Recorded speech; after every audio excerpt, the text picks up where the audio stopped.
everyone. Hello. Hi, everybody.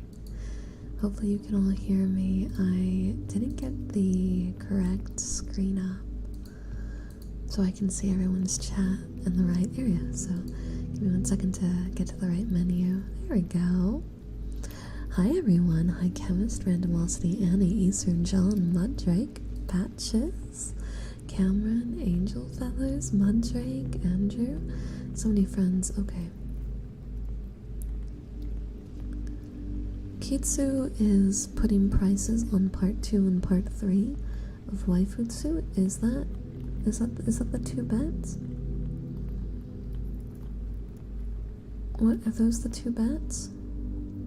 Are you dropping bets as soon as I arrive? You're such a silly. What do you call the phenomena of someone reflecting on the past 3 years? Exclusively 3 years? I don't know. I have no 2020's vision. Oh my god. Oh my god. Really? Of course. Oh, my phone was disconnected. Okay, well, everyone, tonight we have a very special ASMR experience. Tonight's stream is dedicated to reading all of your stories. I hope you're all excited because we have quite the stories to read through. Let's see. We have 1, 2, 3, 4, 5, 6, 7, 8, 9, 10, 11, 12, 13, 14, 15, 16 total stories to read through tonight. But don't worry, Iggy, I'm sure we'll do another one. I'm already very, very excited. 40 minutes left to work. Let's hope it goes quick. Yeah, I hope the 40 minutes of work goes very fast. Wait a minute, this isn't my 200-hour subathon. It is not. The subathon continues tomorrow, and I will be doing my first ever webcam stream on my channel. And we're going to be opening up some Pokemon card packs, some Magic card packs, and I'm going to be showing you guys all of my cards that I have currently and what my decks are, and it'll be a really fun stream. These were a lot of the rewards for the subathon, were those, so we're going to be doing that tomorrow. And I hope you guys are excited. That'll be starting around 3 p.m. CST, and the subathon will kick back up at that stage. 500 plus 100 in super chat, and Waifutsu part 2 and part 3 get made. Got it. Did I forget the tracking numbers on the gifts? I do. They're on a receipt. I just need to give them to you guys. I'm so sorry. Slim, thank you for the membership. I appreciate it, cutie. Big appreciate. 1,000 was summarizing Kitsu's bet. Got it. 500 and 1,000 in super chats. Yeah, so part 2 and part 3 are never getting made then, by that logic. Kitsu price and high. But I digress. All memberships and super chats done tonight, the mods are going to help me track because they will get added into my timer. So the timer right now is at 2:16, and with Slim's membership, that's 5 minutes added as it is. So the mods are going to keep track of all super chats and all memberships that are done, and it will get added into the subathon info. Crab and I talked about it ahead of time, so I believe Crab is here helping me with that. If not, mods, just take note of who does what, and we'll add it all in together later, okay? About to ask for a raise so I can ruin this man's career, G&D. Out for blood. But yes, are we ready to begin? Is everyone ready? I want to see some dove hearts in the chat if we're ready. Remember, put a reasonable amount in there. I'm glad to be here. Kitsu is on a bet rampage. He is? I don't know what's causing it. It's like I was gone for 2 days, and Kitsu's just having really severe withdrawals. Look at the dove hearts. Look at the dove hearts. Look at him. Look at him go. Look at him go. Alright, so we're going to go down the line. We're going to go in order. And the first person to submit one was History Man. It looks like History Man's written us a poem. I'm going to give us a little bit of reverb because I think for the storytelling and all the vocals it'll be really nice. But here we go. An angel's warm embrace. I often stay up in late hours. It's not until sunrise I sleep. Well, I don't mind it on the outside. On the inside, I weep. I scroll on my phone for ambiance, some sounds that would lend me some aid, but searching for the perfect one just felt like an endless parade. Then one day, I saw a cute thumbnail. It was taken from VR chat. As a player, I recognized it and thought it was worth looking at. Upon entering, I discovered an angel so gentle and kind. Her ASMR is angelic, and it really soothes the mind. I wasn't expecting this to be about me. I'm a little flustered. History Man, I'm a little flustered if you're here. When I had heard it for the first time, it put a big smile on my face. With merely her words, she gave me what felt like an angel's warm embrace. It started with just her videos. Then I decided to subscribe. But then in a pinch, I had found her Twitch and had an even better time. She leads a wholesome community with a meme lord hubby to boot. It only makes sense with what happens next. An online meetup followed suit.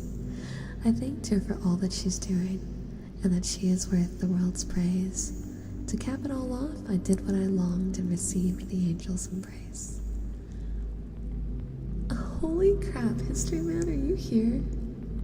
History Man, are you in the chat? Holy crap, my heart, I'm all flustered.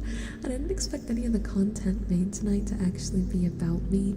I expected it to be, because like when we were talking about this stuff, I wasn't the subject of matter. That was really good. It was a really good poem, and it did, like, it flowed perfectly. And this was a cold read. I've never read this before. And I loved every second of it. Holy crap.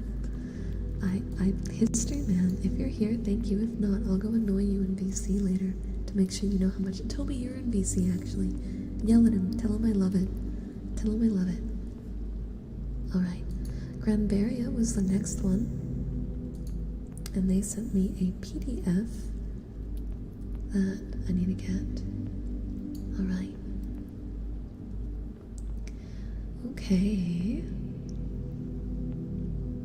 Taking a quick glance to look for anything super serious. This one looks like a military story. Some sort of futuristic military story. Is Granberria in the chat? I should start asking this before we start. Let me see out of who's here. I'm gonna get them all up, and that way I can do them out of order, so I can make sure that everyone here is here when I do them. Granberria, if you're here, please say something in the chat. If not, Mudframe, are you in the chat? I feel bad that I didn't do this first. I should have done this so that way I could get History Man here, but what's done is done. Hi, Falco. Oh, come on in. Okay, Mudframe's not here yet. Unless Mudframe is Muddrake. I will not be skipping you, Muddrake. Sorry. You are Mudframe. Okay, perfect. Alright, we're reading yours. it's Muddrake's turn. Okay, I gotta get this because it's a phone screenshot. I gotta actually like grab it and download it. Open a browser. There you go. And then open a browser. And then open a browser. Alright, don't beat yourself down like this. Look, writing is not about being grammatically perfect or doing things in a very specific way. It's just about having fun. And don't worry, Patches, I think we'll do another one of these next week, or next month. Okay, alright. So this one's called The Pop and the Robot. My father once told me that I am his biggest creation, the perfect machine. I was useful to him. He said with a smile sometimes, "You're just like a son to me," while some tears would fall from his left eye, a purple so beautiful people could think he had a gem in his eye. My dad had lost his family in a fire accident in his home. It was a tragic moment for any living being, I presume, but I am only a machine, so I can't understand. Dad left a picture of him and his real son inside of me. He showed me the world like it was his, and I will always remember his sentence. Remember, paper, one day I will sleep forever, but before that I will show you the world, the beautiful and the bad, so you can yourself know what to do. We found friends along the way, Pappy Warlock and Pappy Paladin. They always would be mad at each other, but I can understand that. They don't believe the same things. I remember we did so much together. It was interesting. I saw Dad smile for the first time there, but I also do not remember everything from that day. I found this book in Dad's closet, which I want to read with you. Would that be okay? Hello, paper. It's me, your father Iris. If you read this, it's because I'm sleeping. Forever. I hope your grandpas are going to do a good job raising you the best they can. After our battle with the dragon, you decided to sleep for a long time, and, well, Dad wanted to wake you up, so he decided to give you his robot heart, so I will be with you forever. Now I will always sleep. I love you, son. Take care. See, Angel, Dad is in my heart forever. That's nice, no? And then we have a little note at the end, out of context. Hi, I'm sorry for my bad English. I hope you guys enjoyed it. This is based on my character Paper and Iris that I am playing in Dungeons & Dragons. If you guys have an idea how I can make it better, I am taking advice. Thank you, Mud. Mud? This was good. I don't know why you were so nervous. This was really good, Mud. I think this was really precious and really sweet. I mean, it's sad, it's sorrowful, but it's cute too. And it was short, which was obviously nice for the sake of the stream, but I can definitely see the love you have for the characters and what you were going for. And I definitely think that for a story, this is a really good starting place. Obviously, there's a lot of stuff that happened in the middle that wasn't present in the story, so it would be nice to have a longer version that had the content that was skipped through, but it was really good. It was really good. These are all being read from the Discord. Everyone submitted their stories via the Discord. And GD, thank you so much for donating $20 to the channel and furthering Destroy Kitsu's life. History. Okay, wonderful. I'm glad you're able to stop by. I loved your poem. I really loved your poem. I'm glad you're here. And yes, for anyone who wants to read along with us, make sure to join the Discord. This is the Story Submissions channel. We have a lot to do and a lot to read. Can I submit a story here? Eastern, a stinky boy, stinky DM, stinky, the end.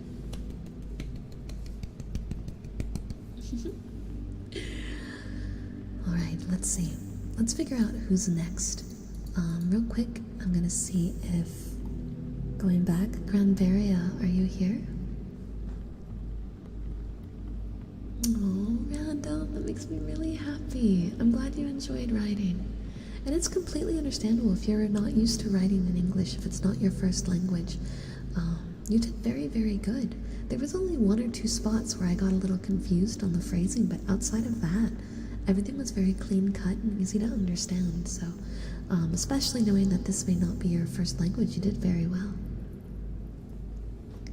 I was going to say good story to G&D, but then she said the last part. I think her story just became more accurate. But okay, it doesn't seem like Granberry is here yet. So let's see, next would be Jedi. Jedi, are you in the chat? Are you in the chat, Jedi? Ah, Jedi. Are you here? Alright, Jedi's here. So Jedi gave us a story named Kratos' Backstory. I presume by the title that this is... I don't have the right thing to open this in. Hold on. Wait, no, wait. Where did it go? It's fan writing for Star Wars stuff. That makes sense. Open with... Yeah, let's try that. Oh, that won't work. Am I gonna have to notepad this? Okay. Now just remember, I do not know a lot of stuff about Star Wars, so I'm going to be reading this from the perspective of someone who knows nothing. That's my D&D character's backstory? Okay. Okay. Everyone in chat gave me a different impression. Maybe it's just an homage then. But we're going to read Jedi. It's real quick. If everyone can get your popcorn, get your tea, and join me. Kratos is an interesting being. He was born to a human mother and a dragon father with blue skin.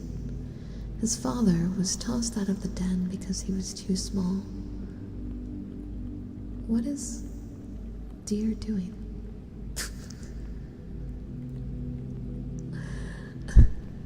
Okay. He was without a family or home, left to fend for himself. One day, as he was searching for shelter from the rain, he saw a cave and rushed to it to get out of the rain. When he got there, there was also a little girl in the cave who was about the same age as him. She was drenched in water and shivering from the cold. She was exploring when the storm hit, and she couldn't find her way back. The dragon saw her and tried to approach her to warm her up. The girl backed into a corner, afraid of the dragon. The dragon saw this and was thinking of a way to show her that he wasn't to be feared. He made a fire and opened his wing to let her by said fire. The girl was apprehensive but decided to cuddle next to the dragon for warmth. The dragon used his wing to cover her like a blanket and to keep her warm until morning. When morning arose, the dragon left to find some food for the both of them. The dragon cooked the food for the girl. When they were finished, he laid on the ground and allowed her to get on his back to set off and find her home. They soon spotted her home, which was a tower in the forest, just shy from a village her family visited daily. The dragon flew down and landed in front of the door. The girl's parents burst out, ready in their magic-imbued staves about to strike the creature. The dragon cowered in fear, thinking it was the end. But the little girl stopped their attack and told them how he helped her. They apologized to the dragon, who was still hiding behind his wings. The girl got her parents' attention and whispered something to them. The parents looked at each other and shrugged. They got the dragon's attention and offered for him to stay with them. The dragon was stunned. He was cast out and unwanted. Now someone actually cares about it. He agreed and entered their house, tears falling from his face. Over the years, the dragon lived with them. He learned to speak like a human, how to read their language, in which he gave himself a name with the help of Alice. They decided on Dante, something simple and easy to remember. He learned some magic as well. He also played with the girl whose name was Alice a lot, and their bond grew stronger each day. One day when Alice was at school, Dante found a book where he learned something that broke his heart. He learned about how he would outlive Alice and her family because he is a dragon, leaving him alone again. He just sat there staring at the page, crying, covering it in his tears. Her parents found him and asked what was wrong, but he couldn't mutter a single word. All he could do was point to what he read. His parents hugged him to try and comfort him when Alice's mom got an idea. She ran to one of the spell books and asked if he would want to grow in age at the same rate as a human. They warned him that he'd also have the same lifespan as a human, not the long lifespan of a dragon. He agreed without hesitation. He would rather have a limited lifespan than to live vastly longer than those who loved him. They used the spell, and they sneakily gave him a human form the same age as Alice, who was now 15. They also made it so he can turn into a dragon at will if he needs to. When he saw himself in his human form, he was a bit freaked out. They calmed him down and explained what they did. As he calmed down, he saw Alice coming back from school and tried to run to her, but quickly fell over onto his face, because he's not used to moving in a human form yet. They all laughed at his newfound clumsiness as Alice helped him up. After a few more years, their bond grew from friends to best friends to eventually lovers. Not long after that, he had been asking for his father's blessing to marry her. Alice's father agreed, and shortly after Dante and Alice got married, they had a child, and they named that child Kratos. Kratos learned magic from a young age, and quickly showed signs of becoming a prodigy in magic. Too much of a prodigy that a cult of evil sorcerers saw him as a threat to their plans.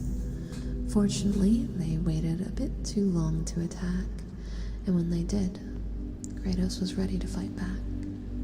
These cultists tried to use a portal to bring many powerful weapons from an alternate universe, but Kratos sacrificed himself to stop their plan and save his parents, which he had ordered to move far away, so he knows they're safe. They do this with much reluctance, but not before his father gives him his staff. His father turns to his dragon form and flies away with Alice on his back, much like how he did when they first met. Kratos uses his father's staff to close the portal, but not before he gets pushed into the portal, which transports him to another world. When he lands, the top of his father's staff shatters, which causes the magic from the staff to absorb into him. He curses while he picks up the pieces and places them into his bag of holding. He walks around aimlessly, not knowing what to do or where he is.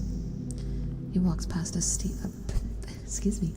He walks past a TV store and sees a commercial for something called Star Wars.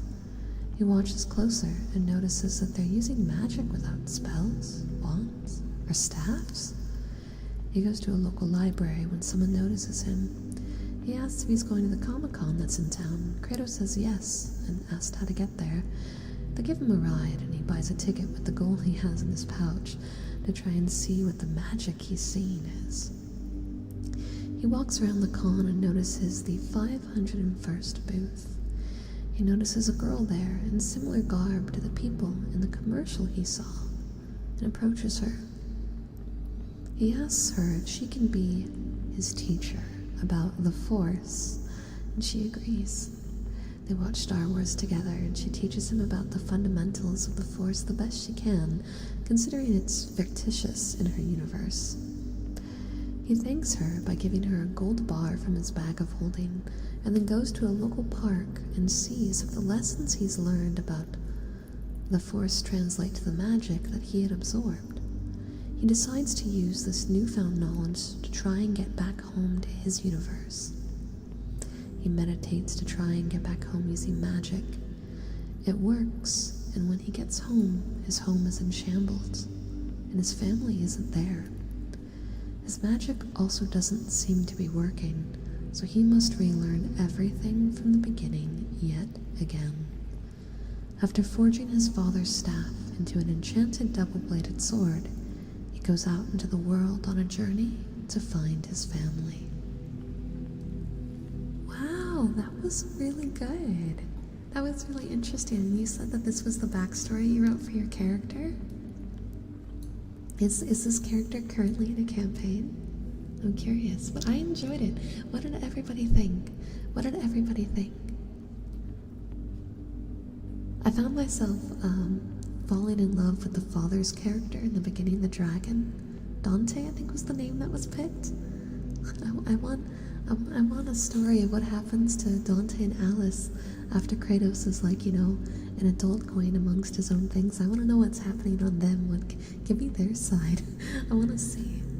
He's not in one yet? Well, I'll have to know when he eventually gets used. I'll have to know. I thought it was a unique spin by sending him to the human world. Yeah, I thought that was interesting. Gives good RP value. Yeah, I enjoyed how, like, the character was looking at it from the perspective of, even if it is fictitious, it's something to be learned and of knowledge, and how it was used to bring back, you know? I thought that was cool. But yeah, Jedi, this was amazing. I really enjoyed it. I hope those people that got gold bars understand how lucky they were to just be handed gold bars. Alright. Granbaria, are you here in the chat? Are you here in the chat? I'll save this one for later if you're not, but I'm going to ask in between each one before moving on. It makes sense though, if he's going to have to be a character in a D&D story, it'd be too OP if they had all those skills on day one. Yeah, what's up, Maka? Let's get some dev hearts in the chat for the stories that have been read so far. And then we're gonna move on. I see Cameron right here. And Cameron, you are the Lethal Luigi, am I correct? Because it looks like the story says When You Rise, a short story by Cameron. So I think this is you, but I just want to make sure. You got a new job, that's great, I'm so happy for you. Immortality is a true curse in disguise, and the story nailed the emotions of the dragon when he realized he would outlive the people I loved. Yeah, that really hit me. That part really hit me too, Devil. What is the Discord name I would like to join? It's Angel Studio. It's Angel Studio. That's the name of the server. But we can give you a link you can directly join. You will have to, there's an emote area on the rules. You have to emote under it. Hit the little emote with the thumbs up, because you won't be given access until you do that. Close enough, Waterway. Alright, so the next story is When You Rise. It's loading, and you said you had 2, right? I believe I saw you say in chat that you had 2. Yeah, Days of Solitude. Okay, let me get both of them up, and we'll go down both. Alright, let's close that one. Alright, so Days of Solitude is a dark fiction, and there will be a trigger warning for this one. And the other one doesn't have a trigger warning on it. So let's start with When You Rise, and then do the darker one. And then this is by Cameron Noley, who is in the chat. Let me make this a little bigger so I can see. Perfect. I hope that you're able to get her the care she needs to get better, Colton. I'm glad you found her. It could have been so much worse, and I hope that she heals up well. Alright. Beginning. The man was dressed in funeral attire, all in black, walking to the funeral home down the block, keeping his gaze lowered to the sidewalk. A few days before, while the man, whose name was Terry, was at home watching TV, his mother was working at the bank, and a bit of a stick-up occurred. His mother, thinking she could be the hero against the 3 masked men, stalled and tried to give the police time to appear, if any police at all were indeed coming. Suddenly she had attacked one of the criminals, and she was shot multiple times, the bullets hitting her and the criminal she had attacked. Terry's mother was still alive when she had hit the floor and muttered something that nobody heard. Then her body jolted as one of the 2 criminals put a bullet into her head. Her blood pooled beneath her body, and it framed her head like a halo. The remaining criminals were never caught. When Terry, for the record, guys, I really love murder mysteries, so this is already kind of sticking into an area that I'm going to get very intrigued in. But Eternal Slayer, thank you for the $2 bread super chat. We're going to continue. Sorry, I was like, oh, cool, murder mystery. Ah, dark stories. I do like me some dark stories. I hope you guys are cool with dark stories, because that's what my bookshelves are for. The remaining criminals were never caught. When Terry got the phone call about his mother, the news devastated him, and he began to sob. He rushed outside to his car and demanded over the phone to know where she had been taken, and was told she was currently at the hospital. He drove there as fast as he could, almost getting a ticket from a cop in the process, only to find it was too late. She was dead. Terry now stood in front of the funeral home, its front door open. A display next to the door listed upcoming viewings, and the first name read, Sophia Colano. Terry took a deep breath and walked in. The threadbare red carpet and dark wood paneling made the whole place seem somehow even more depressing to Terry than it already was. Terry entered the first room. A few stained glass windows on the back wall. A row of folding chairs faced a closed coffin set on the dais. Dais? I never knew how to say this word. If Chat knows, enlighten me. The room was empty, save for him. Terry wasn't surprised the room was empty. He hadn't expected to see anyone else at his mother's funeral. Dais? Okay, I had it right the first time. But himself. After all, Sophia Colano was considered a failure. Oh no, not by Terry. Perish the thought. Sophia had a strict family, and by strict, I mean cruel, which Terry supposed was his family too. Sophia Colano's family did not care for Sophia Colano, because she had had a child with a man who had ditched her when she was still a child? She had the child when she was young, and then the male figure went to Pufka. Got it. Sorry, I was confused by the phrasing. They considered her a failure, an embarrassment, not a part of her own family anymore. They rejected and abandoned her, which Terry thought was pretty fucked up. You don't do that to a family member unless they really deserve it. And Sophia Colano definitely did not deserve it. It wasn't right the way she was treated. It wasn't her fault. It wasn't as if she was the person robbing the bank. She tried to be a hero. It just wasn't fair. Tears filled Terry's eyes, wildly wiping them. He walked to the coffin on the dais, which was closed. The coffin's wood was dark, glossy.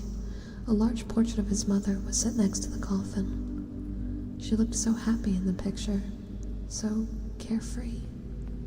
Terry stood there trying to remember his mother as she had been, her sparkling green eyes, her pale complexion, the smell of her wavy brown hair, the jovial sound of her voice. Terry gripped the coffin. He got choked up when he tried to speak, then spoke. "Hi, Mom," he said. For a few seconds, he couldn't say any more. He merely stared at his mother's portrait, sniffling. Then he found his voice again. I miss you. You were all I had. No aunts, uncles, grandparents, cousins, nieces, at least. None I ever know or will ever talk to. It wasn't fair what happened to you, and I now realize that life isn't always fair. It isn't always forgiving. Life goes on, even as bad things happen, such as your death. All these bad things happen every single day, even as all these good things happen simultaneously to other people, constant and continuous. It's almost as if life chooses what things people live through daily. Almost as if it is a reason for the people whose lives it chooses to manipulate. And if there's a reason for this, for what happened to you, then I must ask life, why? Why did you have to use your life to a trio of criminals? Why did the criminals get away with murdering you? Why did a good person have to lose their life while the bad ones lived. Bad things seem to happen to the best of people, and I ask once again, why? I lost my place, hold on. What did you do to deserve the crappy life you had? What did you do to deserve this? Terry gestured around wildly, indicating the empty funeral home. Why did I have to lose my mother when I didn't do anything to deserve such a punishment? I just don't get it. Terry whispered the last part, laying his forehead onto the cool wood of the coffin. But now I'm thinking, what if you wanted some way out of the crappy soundtrack that's your life, and you saw it and you took an opportunity? What if your fucked up life was too much to bear? What if you thought you really were a failure and wanted a way out of all the criticism? In that case, and if that is the case, I suppose I should be a bit reassured that you got what you truly wanted. Though, I certainly don't feel reassured about it. You're in a better place now, I suppose, a happier place, a place where life has no hold over you because, well, you're not held down by life anymore. You've given up on life and have therefore passed on, which also means... He begins to cry. You've also given up on me. Tears made their way down his face, and a hoarse sob exited his throat. His forehead remained pressed against the coffin's surface.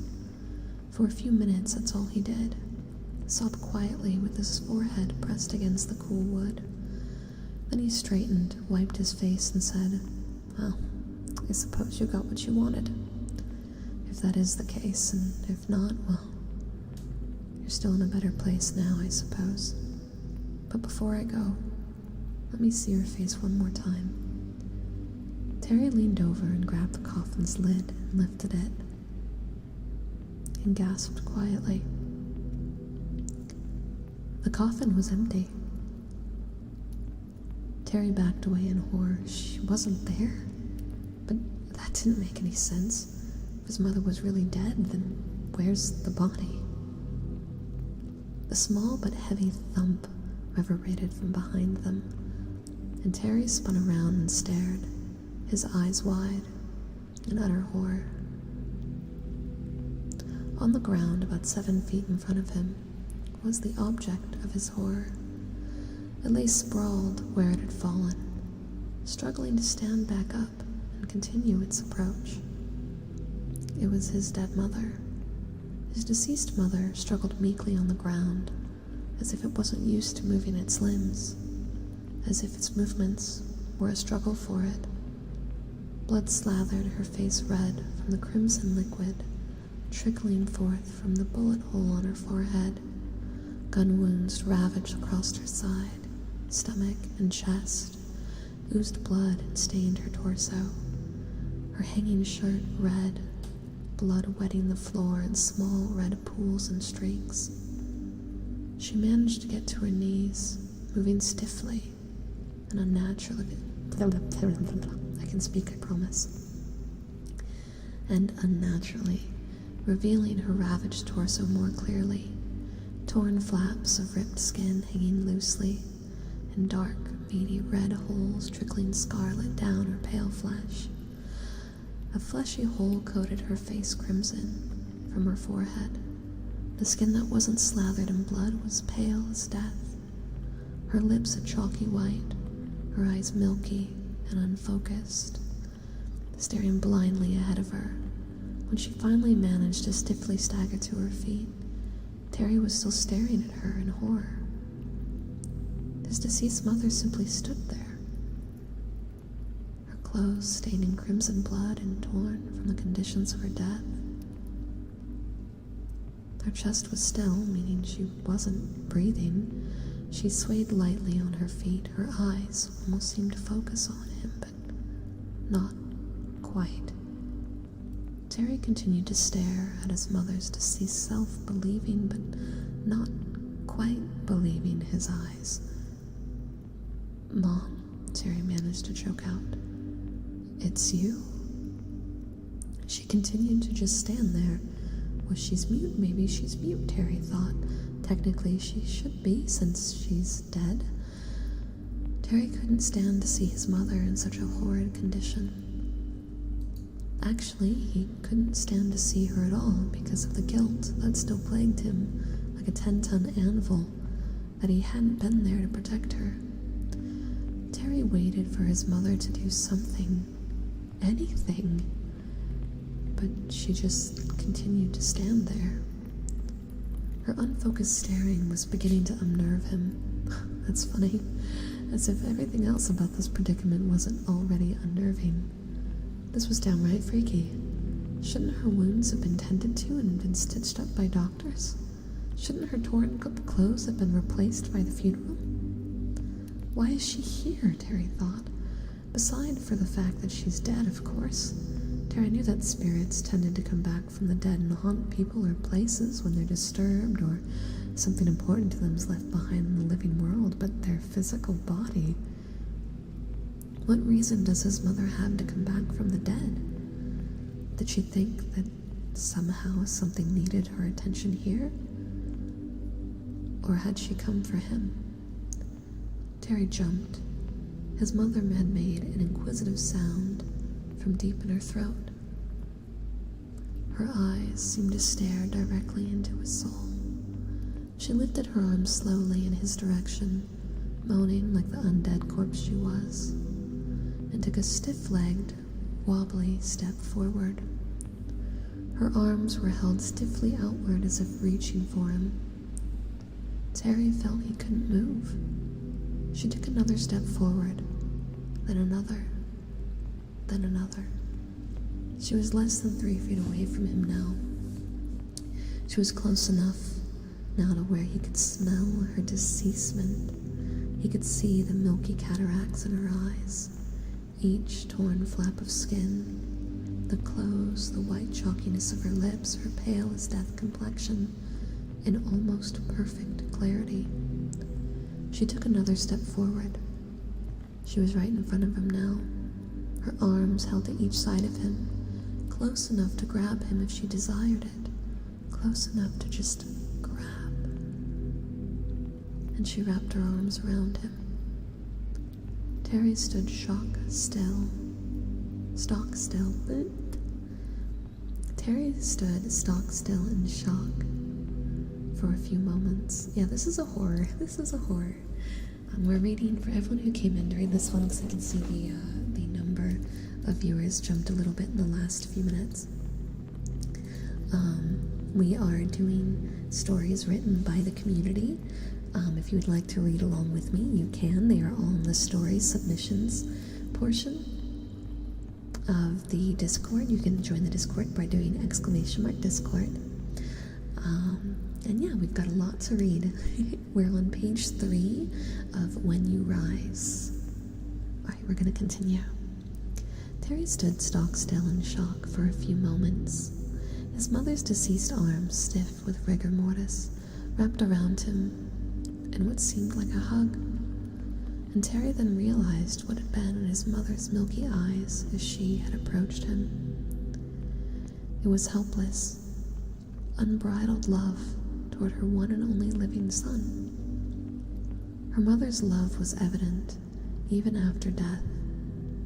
Her love for him living on even after life had loosened its hold on her. Terry's arms reached out and embraced his deceased mother. Terry's mother let out a satisfied sound in her throat.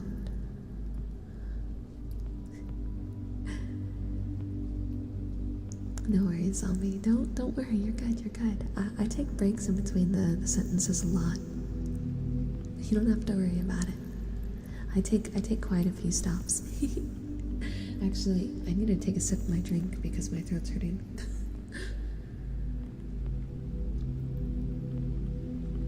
I knew that this stream was going to be vocally challenging, but here we are, right?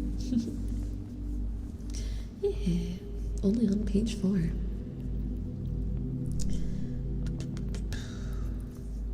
Let's see.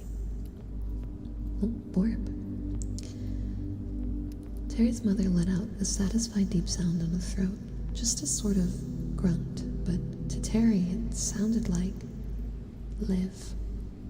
Then her arms went limp around his neck, and she slid limply from his embrace without a sound. Terry tried to grab his mother as she fell, but she hit the floor with a soft thud before he could get a tight grip on her, and blood had lightly splattered the floor. His mother's blood now wet his clothes. But this he paid no mind. Instead, he kneeled by his mother's limp body. It seemed as lifeless as a corpse should be. And when he grabbed his mother's hand, it was ice cold, almost as if she'd never been. Looking at his mother's face, he saw an expression of abysmal peace had taken over, as if she now had nothing to worry about anymore. No struggles, no worries, just satisfaction and peace. And a small smile had formed on her lips, a smile of love and acceptance. It was then that a realization hit him.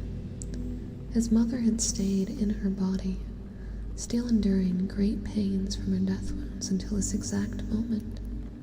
She waited until she could give one more embrace to her mourning son, and her mourning son could give one more loving embrace to her.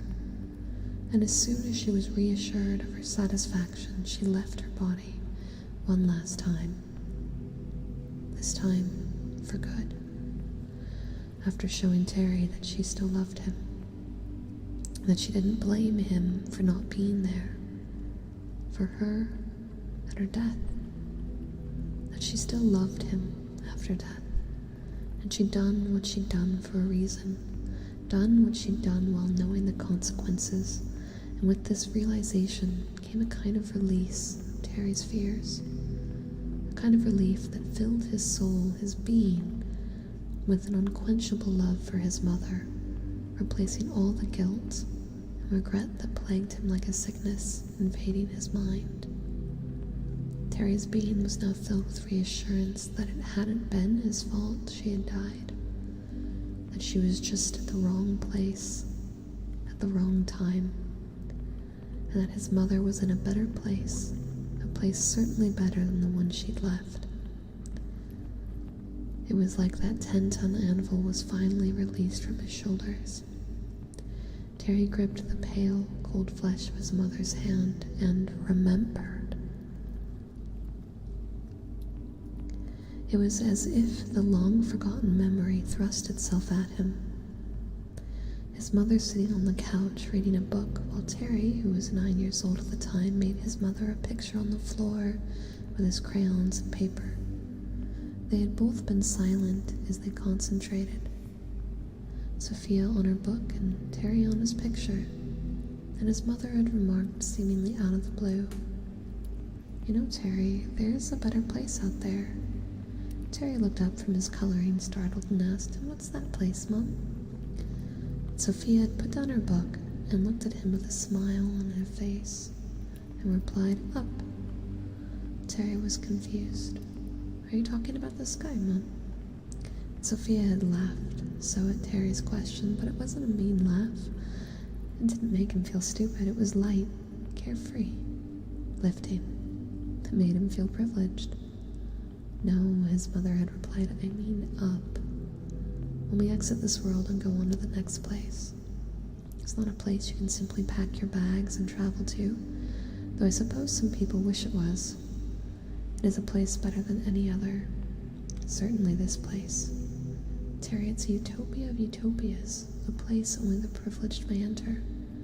Terry stared at his mother in confusion. Her words seemed to reverberate through every nerve, every nucleus of every atom, and every molecule of his body. But he didn't know exactly what she meant.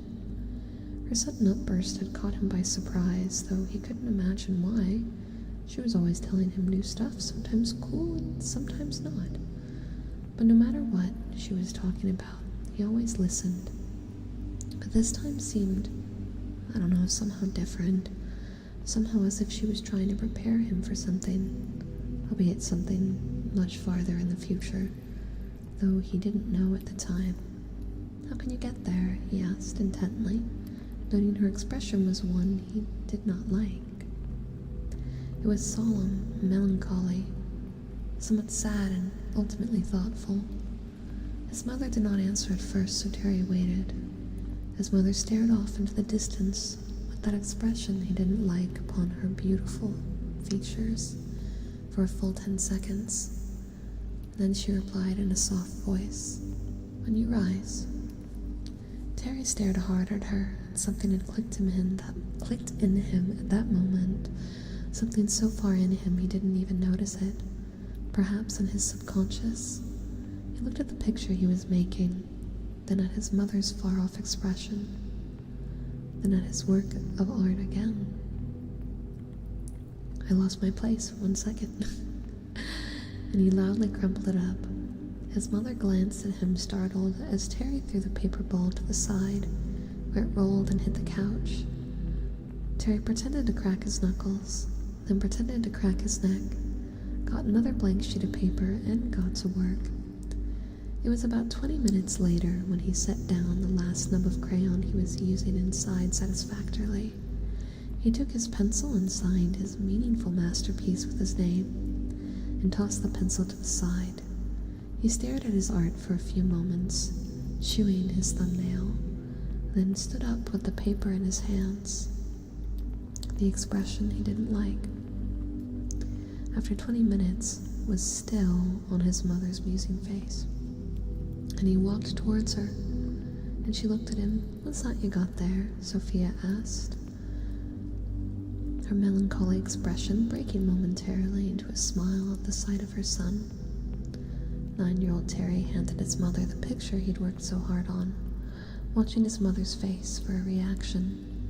It was a very detailed drawing with lots of vibrant colors, filled with cloud-like fluffs of cotton candy, yellow stars ranging in multitudes of large and small, large round planets with rings and moons and asteroids and cities, UFOs ranging in wild shapes and sizes, with extraterrestrial co-pilots and inhabitants, shooting stars flying through it all, a couple of bright, swirling galaxies, flying birds, airplanes, and multicolored balloons floating through it. But the biggest and most notable thing in the entire picture was a single 2-letter word in big bubble letters, colored with every color imaginable, tie-dye style. Up. Sophia stared at it for a few moments, then bursted into laughter and pulled 9-year-old Terry to her in an embrace, wrapping her arms around him with the drawing in one hand. And for a reason Terry didn't quite understand, there were tears in her eyes. And now they were making their way down her face. Now they were making their way down her face in wet streams, but she was still smiling. "Oh dear," Sophia told her son. "How I love you, Terry. Thank you." Then she kissed him on the forehead, and Terry realized. Blink. I had to reopen the thing because it was frozen for me. Let me get back to my spot.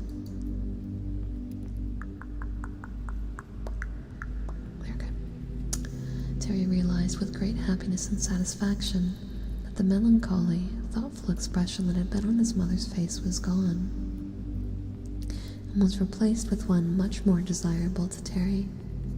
It was one of a blissful glee at having Terry as her child, at being with her child at this happy moment, and being able to spend time with him, talk with him, laugh with him, and live with him. The memory finished its flashback in his head, and Terry gripped his mother's cold hand harder as his eyes filled with tears once more.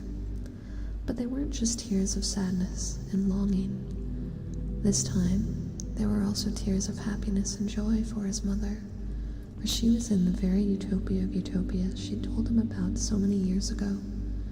A utopia meant for the privileged of the privileged, the chosen of the chosen, and the risen of the risen.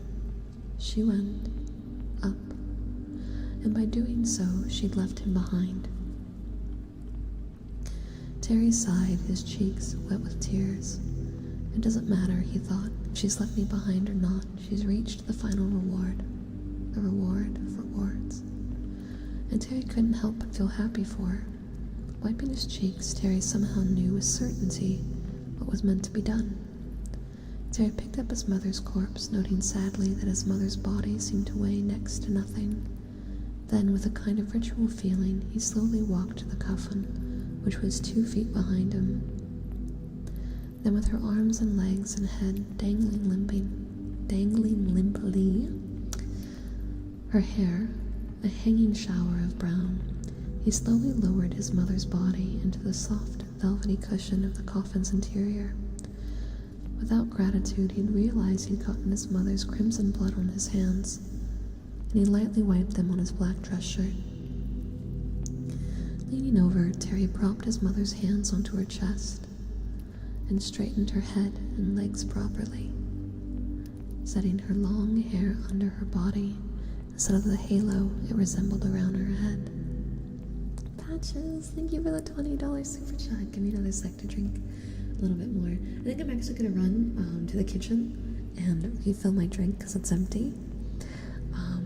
And I have a feeling the story is about to take another turn, so I'm going to highlight my spot and I'm going to quickly jump under you guys and talk and enjoy the story and theorize and talk to Cameron the writer while I come right back. And thank you so much for that $20 super chat. I super appreciate the support. Alright, 1 second. You don't hear me.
I'm sorry it took me so long.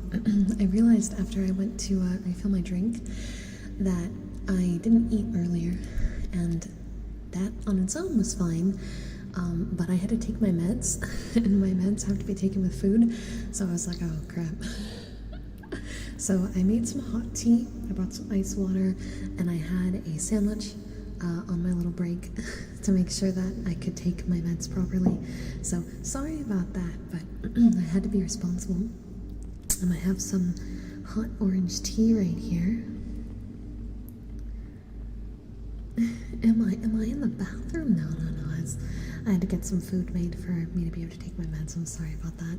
I normally try to do that before stream, but if you were at my member-only stream, you know that I didn't show up for 30 minutes because little old me was so busy making the Patreon and fancy content that I completely lost track of time, and I ended up literally on the member-only stream. I was uploading content while talking to you guys. It was here's a keyboard typing stream while I panic get these up in time before midnight. So it's been a day for me. So for those of you who didn't know that little fun fact, now you know. We're going to continue the story in just a moment. I want to just drink a little bit of the tea.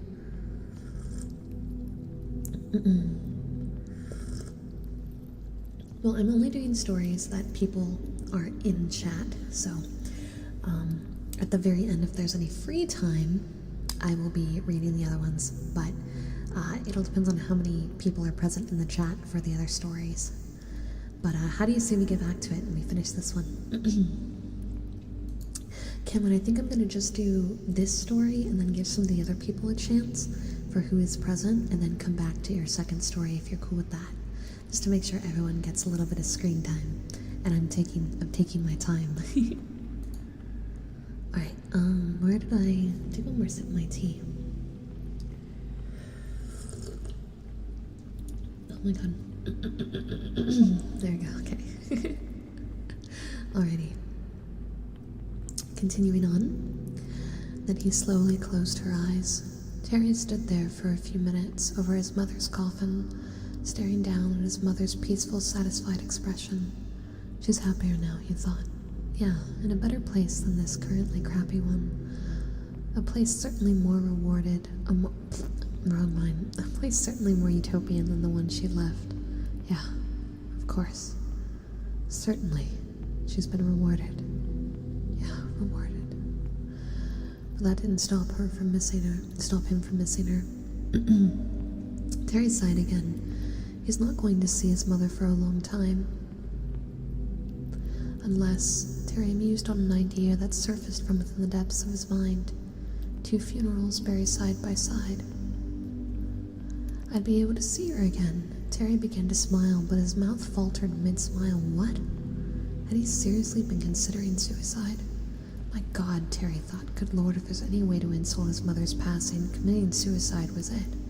She had used the last of the energy she had to stay in the living realm to see him one last time, when she could have already been receiving that eternal reward.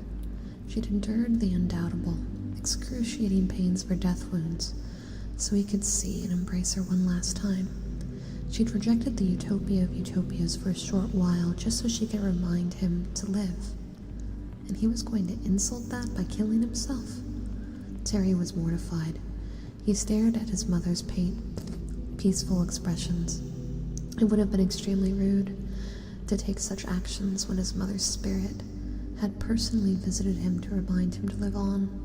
She probably would have scolded him as soon as he'd reached the afterlife. She would have been disappointed in him. Terry leaned over and kissed his mother's forehead. Her flesh felt cool on his lips. I love you, Mom, Terry whispered. He then straightened, turned around, and began walking to the door. His footsteps made a quiet pat-pat-pat in the still air as he walked, and he made sure his feet avoided contact with any of his mother's blood. When he reached the door, he looked back one more time, and the place seemed a little bit more welcome than before, and he walked out. As he exited the room, he heard a rustling sound at his feet, and when he looked down, he spotted the paper under his foot, a strangely familiar paper, and he bent down and picked it up to look at it. He stared at it for a few minutes, simply unbelieving. It was a very detailed picture, with lots of color, not a single space bare or plain, decorated with a large assortment of things that resided in the air and space. It was wrinkled and yellowing, and the edges curled up from age, but it was obvious that whoever had made this picture had put their time and effort into it. In the middle of the paper were 2 large letters, color tie-dye style, up. On the corner of the page was a child's lettering, a signature spelling out a name, Terry. Terry stared at the paper in disbelief. He hadn't seen this picture in over 15 years, and now here it was, practically unscathed, if not a bit worn with age. It was unbelievable. Terry looked to the left, then right, trying to spot who had ever put the picture there, but somehow knowing what he would see. The long hallways of the doors was empty. Terry looked at the picture again. Looking at the picture he'd made over 15 years ago was making him feel nostalgic for the simple life of his 9-year-old self. He would do nearly anything to return to the life of his childhood, when he still lived with his beloved mother, albeit only loved by him, sadly and indeed among the commingled? I don't know how to say this word. Feelings that arose in him at the sight of the picture. He felt genuine sadness, as well as a deep longing for the simplicities of his childhood life. Despite having to listen to whatever an adult told him, life was practically bliss. Particularly so because of Sophia being his mother, and not having to worry over what an adult would fret about, such as bills and payday and who's going to take that shift for Friday night, which was something his mother had fretted over multiple times, particularly because she ended up taking the shift on Friday nights most of the time, causing Terry to watch Friday night football alone. But even though he had to deal with the occasional bully and under the sound of his mother crying in his bedroom, life as a child was miraculously uncomplicated, and Terry yearned for such uncomplication because of his current 27-year-old life harbored such uncomplication, that he'd be able to enjoy life and enjoy himself as he used to be able to, without the sorrow and mourning and sadness that now plagued his life like cancer, slowly eating away until there's nothing left but cold, dead flesh. But now the sight of this long-lost coloring from a childhood long gone arose in him another realization, one that filled him from head to toe. The complications are meant to make you stronger. That complications aid you in learning how to get past obstacles and hardships. Sorry, I'm getting all tongue-twisted now. That complications are meant to be conquered, if not right away. They made you a better person, one more able to withstand troubles than someone who's always had their life laid out for them the way they wanted. They make you into someone people will admire and want to be around. They make you into someone likable, if not immediately. Hardships are meant to be. All of this is what arose in Terry at the sight of the drawing, and one more thing momentarily took over his thoughts. And this is what he had been thinking about at the time he made the drawing. I love my mom. Without her, I would not be. My mom made me when I was not. She will continue to be when I am not again. And I am afraid I may lose her someday, and it makes me want to cry, because maybe she wants to be rid of me. The last thought struck home in Terry's head, a reminder of all the times that Terry had been plagued with doubt. Maybe I'm just a reminder of her failure. Tears stung Terry's eyes as he remembered the strangely mature thoughts that had filled his head when he was 9. Even though he knew it wasn't true, ill-bred guilt still arose in him at the thought that he'd been the cause of his mother's failure. with her family. Terry traced the letter U and then the letter P slowly with his finger. He could remember the emotion that filled him when his mother had reacted the way she did to the picture. It was pure relief that his mother still loved him, that his mother didn't blame him for what her family thought of her. He remembered feeling so happy as his mother hugged him and his hands rested tightly on her back, as he felt the comforting push of his mother's chest on his arm and heard the jovial laugh that erupted from her mouth. And he felt her warm lips press against his forehead and heard the words he'd loved so much come out of her mouth. Oh dear, how I love you, Terry. Thank you. And she still loved him, and she thanked him. Terry, wiping his eyes, turned around and strode back into the room, approaching the coffin and the dais. When he stood in front of it, he looked at his mother's peaceful face. It was almost possible to convince himself she was merely sleeping. He looked at the picture in his hand, then his mother's corpse, and the picture in his hand again. "Thank you, Mom," Terry whispered. When he walked out, it was in his mother's hands. And that's the end of the story. We do have a post note. Thank you for reading my story. I worked really hard on this. I've been writing for years and I've gotten much better than when I first started. Thank you for reading my work. I plan on being an author and I hope this impressed you guys like the finished product impressed me. And my grandma is watching me. Can you say hi? Hi, Grams. When I wrote this, I hadn't seen my mom in 7 years and the story kind of poured out of me. Are we going a bit longer? I'm gonna try. Yeah, I can't guarantee how much longer we'll go, but I want to make sure to fit in at least 2 or 3 more. And we're definitely going to have to do a second stream because a lot of these are long stories and I'm very happy about that. And I want to make sure they all get screen time. But before we move on to the next time, let's talk about the story When You Rise, which was written by our Cameron Noley here.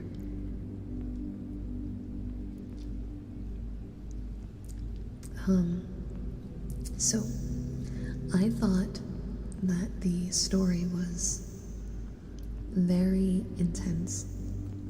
I was shocked by the interesting blend of gruesome horror that you described, while the story was nothing but sweetness and family. I think that your heart was very visible in this story, and many people in chat felt it, because the roller coaster of grief is like this, you know. It's pretty, and then it's ugly, and then it's painful, and then it's pretty again. Grief is the same way as how the story flowed, and I think that this is a beautiful story. If I was to put any sort of critique on it, it wouldn't be the content. I think the content of your story is beautiful. The only critique I would have deals with just a little bit of over-descripting. Like when we were doing the gruesome parts, this is the best one to use, but it did happen a lot throughout the course of the story. You would use really beautiful descriptors. I love the descriptors you use. And then one paragraph later, you would reuse the very heavy descriptors. So I would stick with exactly how beautifully you describe things, but just double check yourself to make sure you aren't using the chalkness of her lips, for example. That specific descriptor was used multiple times. And the very first time that you said it, it created this beautiful picture in my head. Well, gruesome picture, but you get my point. By the third time it was said, though, instead of creating a picture, I was actually losing the picture a little bit just because of how often it was being used. But that's literally the only thing here that I think that could be improved on, is just dialing down your descriptors just a little bit.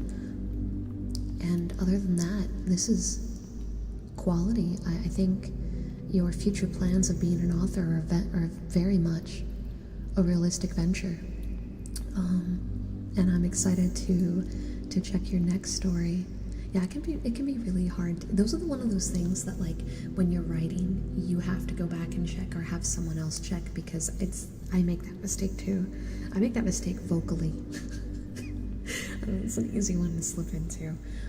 But we have a lot of writers in the chat, especially seeing like how many of you wrote long form stories. If writing is something you're passionate about, it seems like there's quite the community of people to share and grow with. I think I might do Days of Solitude on the second stream if you're cool with that, Cameron. Just because I know we don't have enough time for everybody and I want to try to fit in as many people as possible. So are you cool with Days of Solitude being for the next one? Okay, cool. Alright, now I see we've got John in the chat. We've got Chemist in the chat. Is Flame here? I'm just getting a tally on who's here. I see Waterway. Aeon is obviously here. Flame's here, okay. Devil, are you still here? And then Maniacal Corpse, if you're here. Right, Isrun was here. Isrun, are you still here? Wait, is Maniacal Corpse John? Is Maniacal Corpse John? Randomosity? Oh no, J-Dog is John. Okay, Maniacal, I don't know who Maniacal Corpse is. Ooh, I see you here though. Okay, let me see. I'm gonna start pulling up the ones that I want to do and checking how many pages we got. Okay, this one's done in script format, so it'll actually go a bit faster. There's Randomosities. I know Randomosity was here. Oh, you're Maniacal Corpse. Awesome, thank you, Acid. Eastern's here. Eastern gave me 9 pages, but it's double spaced and it's a high. It's a big font. Okay, Maniacals is on the shorter end. Kitsu, how long is the one you gave me? 2 pages? Okay, that'll be pretty fast to read through. Devil. Okay, Devils is also broken up pretty well. Oh no, go away, Chrome. 4 pages for Aeon as well. Okay. Waterways is going to be a little beefy. Oh, did this one actually open? Oh yeah, here's Flames. Flames is also going to be on the beefy side. And then Chemists is a DocX, so I have to download that one. Open with WordPad. Okay, Chemist is going to be one of the faster ones to read through. So we're going to start with Chemist, and then we're going to do Kitsu's next. I'm going to knock out some of the shorter ones. And then if there's anyone here in the stream, I know John isn't able to make it to very many of them. So we're going to do John's pretty early in, because I know John's schedule's a little rough. So I want to make sure for sure that John's gets in here. And then after that we'll reconvene, see who's here, and we're gonna go for at least 30 minutes extra, at least. We may go an hour extra, we'll see.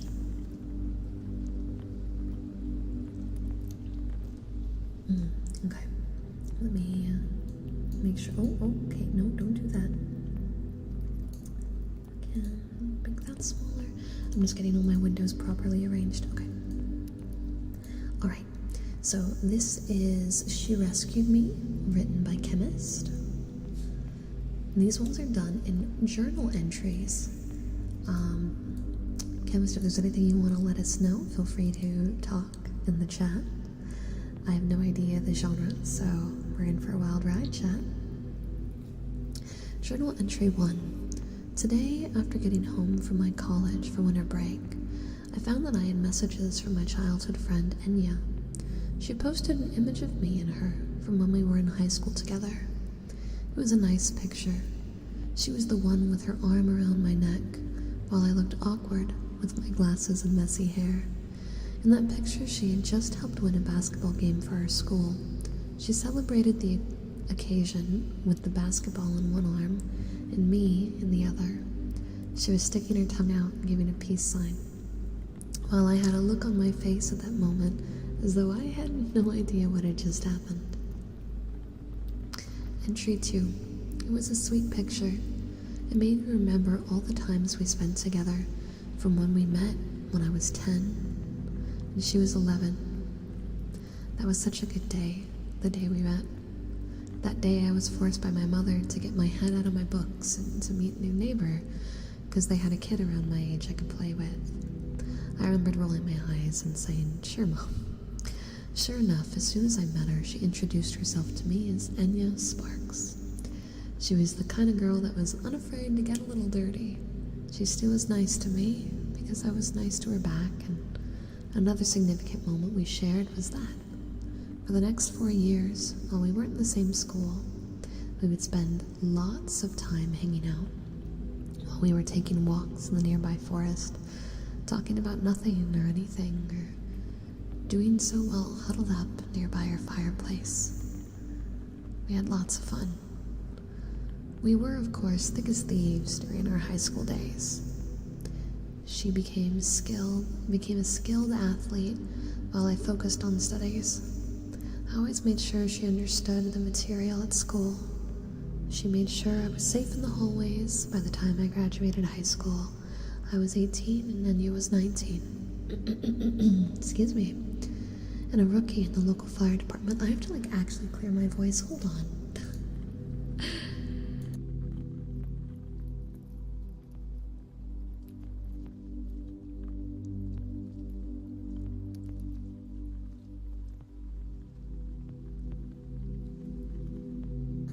Okay, I think we're ready. Sorry about that. I feel like my voice is already doing the thing, but that's okay. Where did I leave off before I had my coughing episode? There you go. And a rookie in the local fire department.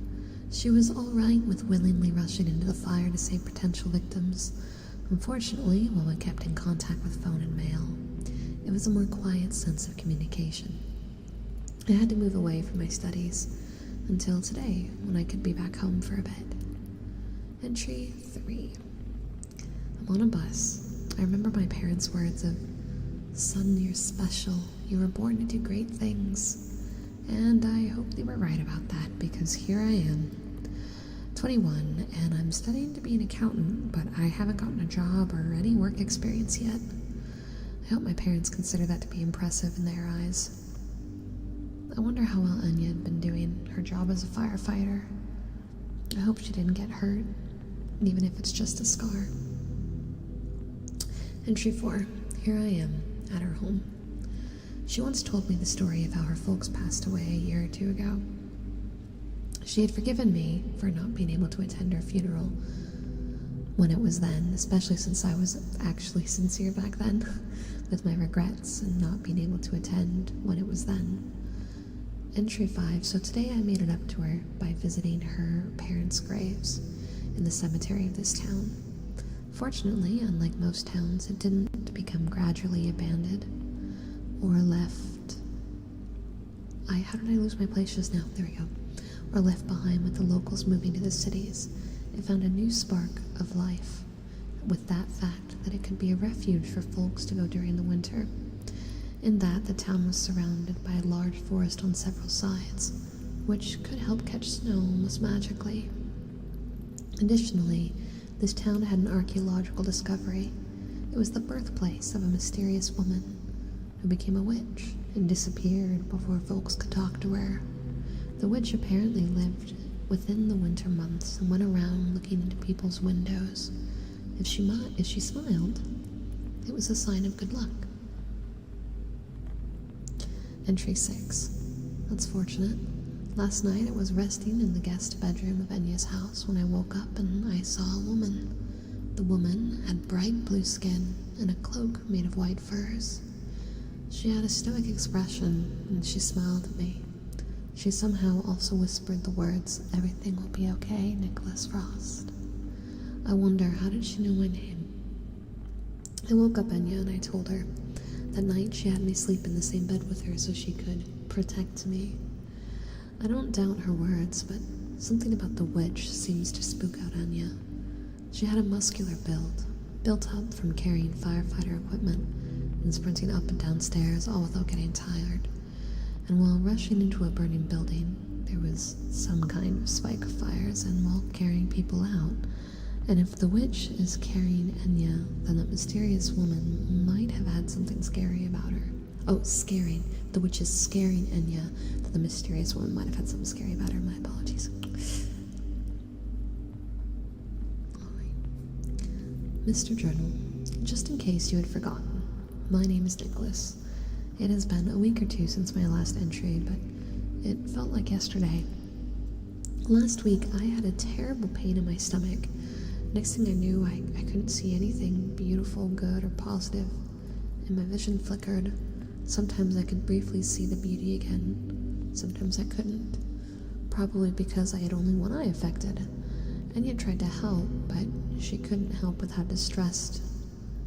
be distressed by how grumpy I had gotten, in spite of my efforts not to be, and how I had trouble with appreciating anything good. Again, in spite of my trying, although Enya was able to help me not be disconnected with good things in life, it was still kind of numb feeling. I am eternally grateful for her help, but as we learned, it was something magical that affected me. We needed a person specialized in magic to help me. Also, I found my speed and proficiency in mathematics had grown exponentially, since that was one of the few things that felt beautiful to me. Me and Enya were on a walk one night when the witch appeared. She grabbed me, let me say goodbye to my Enya, and took me to her home. Even though I agreed in an effort to appease the witch, I still remember reaching out in vain, asking Enya to not forget me. I wish she had told me if people that get taken by the witch ever return, at least safe and sound. The witch has helped me with her equations, particularly with having me solve an equation that was complicated. If I could solve it, she claimed, then she would reward me by passing on some of her learnings to me. I was infected by some strange concoction, the magic kind. The witch lady said has made me her patient. She has made sure I had been in good spirits and to make sure I get sunshine and exercise. Sure, she lives in a tundra, but it's quite pleasant, kind of like living on the moon with lots of empty tundra. She told me that it was particularly her fault that I got what was apparently a dart in my body. Supposedly, she made a venom that could sap someone's morale. I had the last sample in my body. Apparently, she missed one. She'd been keeping me in quarantine. She extracted the poison and dart from my skin. It was a very tiny dart, and it'll take some time for the wound to heal. I'm wondering if Enya is trying to find me. I have half a rose to remind me of her. Meanwhile, I'm getting cold. It's not like I cannot only not warm up. I can read, I swear, chat. I can read. I am also becoming like a statue. I have to move around in order not to freeze in my chair. She has me visit her food storage once a day, since apparently I can help renew how cold her venison, her potatoes, and her tropical fruit are. So what, am I her human fridge now? That's her gift to me? Also, she helped me have the ability to remain stoic under all this. At least she let me have a stable mind and hand to write all this stuff down so that it can be legible if anyone sees it. Entry 8. I am freezing like no other time in my life. Even living here, I solved the equation. It was a code. A code that lets her find the other particles of her magic glass. The letters were E, E, I, N, R, T, T, Y. Goodness, I'm too cold to think right now. I hope someone else finds this and figures it out. And you here. I'm writing in Nick's journal. I feel like my journey was all for nothing. I went to town trying to find my best friend. I helped eliminate a stubborn gopher in the garden of a woman who somehow had all the flowers in the world in her collection. She gave me what she called the other half of a rose. My dear Nicholas had the other half. I guess I will take it with me to remember him. Roses were our absolute favorite flower. He loved how pretty they were, as did I. The woman with the garden sent me my way with a recipe book to cook some very delicious cherry recipes. I helped a man and his wife find common ground, potentially fixing a marriage. I even helped a huntress hang some game. And I approached this home, and I heard a voice that said, "The fire within burns ever brighter," and the snow just melted around me. So much happened to me this last week, and now my dear Nicholas, he's frozen to his chair.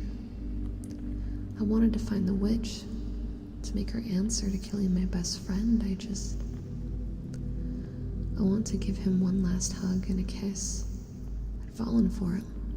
Now I'm too late to tell him how I feel.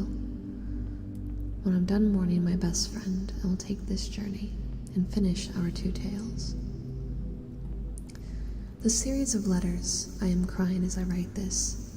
But Nicholas, my dear, the word you were looking for was eternity. Entry 9. Holy moly, Enya had such a story. No, I am not an imitator. I am actually Nicholas Frost here, with Enya Sparks. I thought I was a goner. I remember waking up with Enya hugging me, and she was hugging me again, shouting, "Nicholas, thank goodness you're okay." I swear with how strong she was, she could have strangled me with how relieved she was.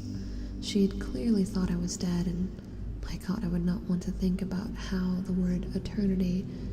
Wait, what? And how, I skipped a line. How she could ever recover from losing me.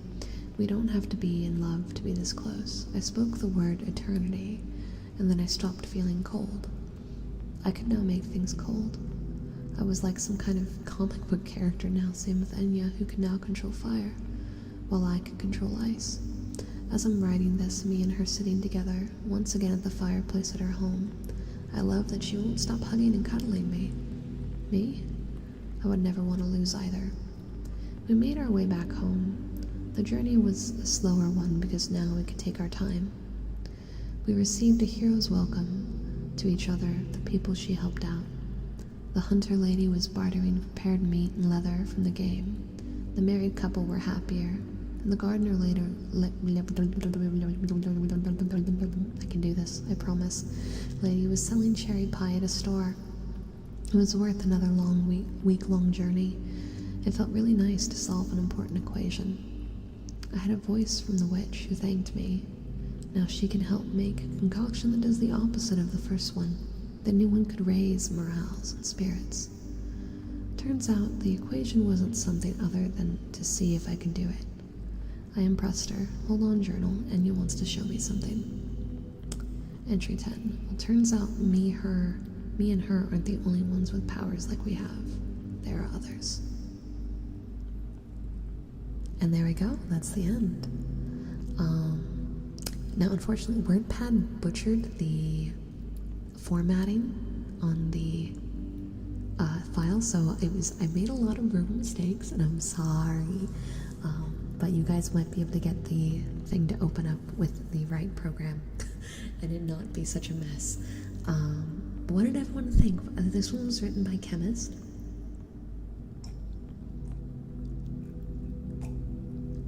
I will do my best, John.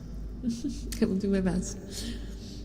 Cliffhanger. So this was actually what felt like a setup for a big fantasy world. I thought it was interesting doing it through entries. I liked the idea of it being like a positive witch rather than a negative, because that's such a consistent cliche, so I thought that was pretty cute. The pacing felt a bit fast, but I think anything done in an entry style journal format generally is that way because you're limited to journal entries, so it makes sense that the flow would be a little bit faster. But all in all, I really liked it. Thank you very much, Chemist. Alright, let's... Oh, wait, come here. Give me my big mass file. Where's Kitsu's? Because Kitsu's is the shortest. It would be about inches. It would be about inches. Sorry. I'm not laughing at you, I promise. I'm not laughing at you, I promise.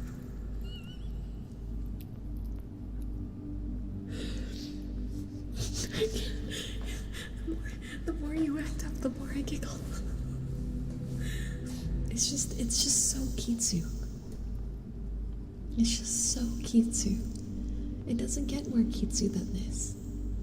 That's not an L, it's just a Kitsu. This isn't a Kitsu L, this is just a Kitsu.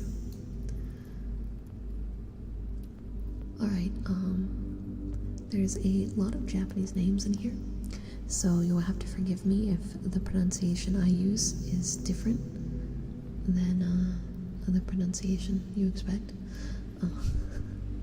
But we are reading the Runaway Ninja because it's 2 pages and it's large text, so this one will go pretty fast. Did I just go off screen for a second? Nope, that's just my thing on the left being horribly out of time. My screen on the left shows me coming back from my break right now, which is obviously incorrect. One more sip and we'll start. Alright. It's been 1 week. Oh, I'm starting strong here, guys. This is going fantastic. It's been 1 week since we accepted this mission. Working alongside him makes me feel sick to my stomach. The memory of that meeting is still fresh in my mind. Returning back to my village and seeing our rival clan's carriage didn't sit well with me. A million thoughts rushed to my mind as I made my way to my father, our clan leader's barracks. "Father," I yelled, bursting through the door. "What the hell are they doing here?" I say, grabbing the small blade at my back. "Silence, boy," my father says. "There's a reason why the Crimson Moon clan is here. We decided to put our differences aside, to put that mission in motion." I tried to protest back, but I was cut off by the Crimson Moon leader. "Yes, you and my son are going to go out and capture the young Prince of Sunzu. They are holding their yearly festival in a few days, and it is the perfect time to strike." My father added in, "Yes, I'm sure the King of Sunzu would pay handsomely for his only son's return. Go, boy, and do not fail us again. I grew tired of it." Orenji, Orenji, Orenji. I was pulled back to reality by Riton, the Crimson Moon's leader's son. "Look at it, Orenji, the tall tower where our target hides. Come, let's get this over with, and working with you makes me sick." I watch as Riton climbs a building toward the tower. I know why we are truly here to kidnap the prince, and it's not to hold him for ransom. No, both leaders wish to end the young prince's life just to get ahead in political power. I know what I have to do, but am I ready for it? The sound of music and laughter drowned out our running on the rooftops. The smell of cooked meat and sweets wafted in the air. Maybe in another life I could have gone to one of these. Maybe in another life. No time for these thoughts. I have a mission to do. Climbing this tower didn't prove much trouble. I was ahead of Riton, and that made me happy in a way. For a tower holding the prince, there's not much security. Only a single window, and it's out of view from everybody. As I unlock the window, I peek in. There's not much to look at. It looks more like a prison than a room for a prince. I hopped in the room and I hear a small whimper. Walking to the sound, I find my target, the Prince of Sunzu. However, looking at the prince, he looked like he was crying, eyes red, nose running with snot. His face had bruises on them. Who would do this? Riton finally made it. "Oh, I see you found the prince. Good. Tie his arms and legs and let's get out of here. This mission was way too easy." I didn't move. Did the name change? Okay, Riton is now Rikon with a K, but I think it's the same person. Kitsu, is it Rikon or Riton? Because it changes halfway. I just want to know. What's the character's name, buddy? What's the character's name, buddy? Kitsu in the chat. Is it with a K or a T? Kitsu has left the chat. It's the same person. Okay, so it's supposed to be Rikon. Got it, cool. I didn't move. I looked back at Rikon and said, "We're not going to hold him for ransom, are we? We're going to assassinate him, huh?" I hear him laugh. "Finally you caught on, Odenji, as slow as ever, I see. But yes, with the prince gone, The king is distraught, allowing our people to invade and give us a major advantage. Nikon puts his hand on my shoulder, looking at the prince, and then looking back at Nikon and take a deep breath. Well, it's now or never. I grab the blade at my back and I slice Nikon's eye as he yells in pain. I grab the prince and I jump out the window, using my rope dart to rappel down? I think it's rappel. No, I think I'm getting this word wrong. Halfway down the tower, I let go of my rope, landing on a roof, and dash to the forest carrying the prince on my back. Don't worry, Prince, I'll protect you. The sound of twigs breaking and leaves rustling was all I heard. My breath ragged as I haven't stopped running. Hopefully I made some good distance. Oh crap, I could hear the whistling sounds of shuriken being thrown, and a few hit some trees, but I turn around in time, and I get hit by one in the shoulder and two in my left leg. I won't let the prince be harmed. Pushing through the pain, I ran through, making it at the cliff's edge. Looking down, I see a small cave. Oranji, you idiot, I see. I turn to see Nikon holding his right eye.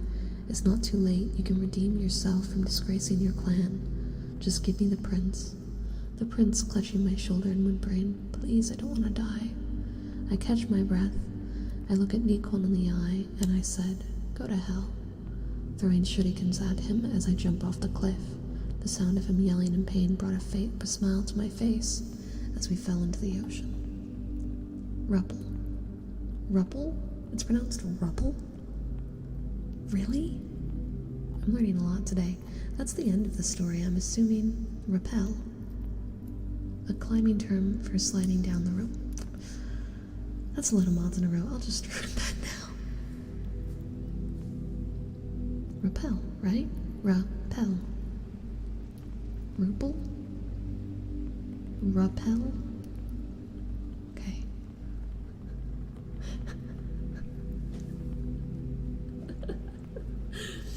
Kitsu, you can't just ditch the chat when we're reading your story. That's not how this works. Rupel. I'm looking at it's Chad. Look at Chad. Okay. Kitsu. Kitsu. Kitsu. Thank you for submitting the story.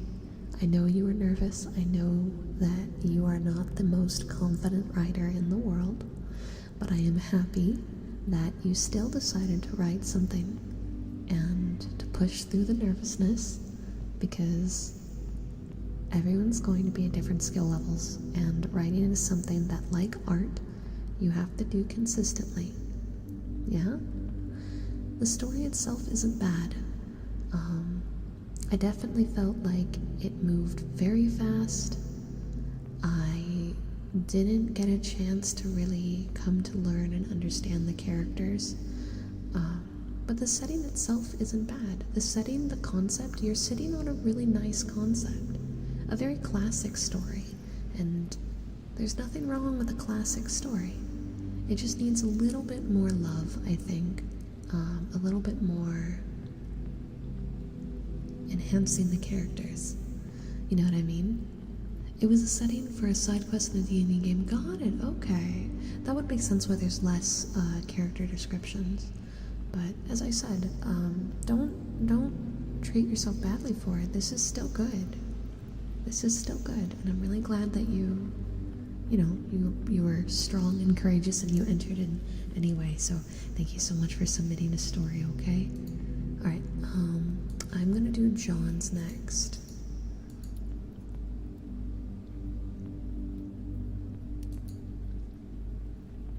Oh, John. Okay. To preface this little context and a message, first of all, there is a violent trigger warning. I censor the descriptions a little. I don't think there's any swears. Apologies if there is. I've been swearing all night. It's okay. I'm expecting this video to not get any ad revenue, and we have way less people here than normal. So this stream is not a moneymaker stream. It's all right. Second, this is a project I'm working on in my script writing class. It's intended to be a screenplay. It's a work in progress, and this is in no way final. The world is based on a fantasy world I've been working on for a long time now. I'm not sure what, if if any characters will carry over into the real story, but we shall see. Third, I also took the liberty to cut out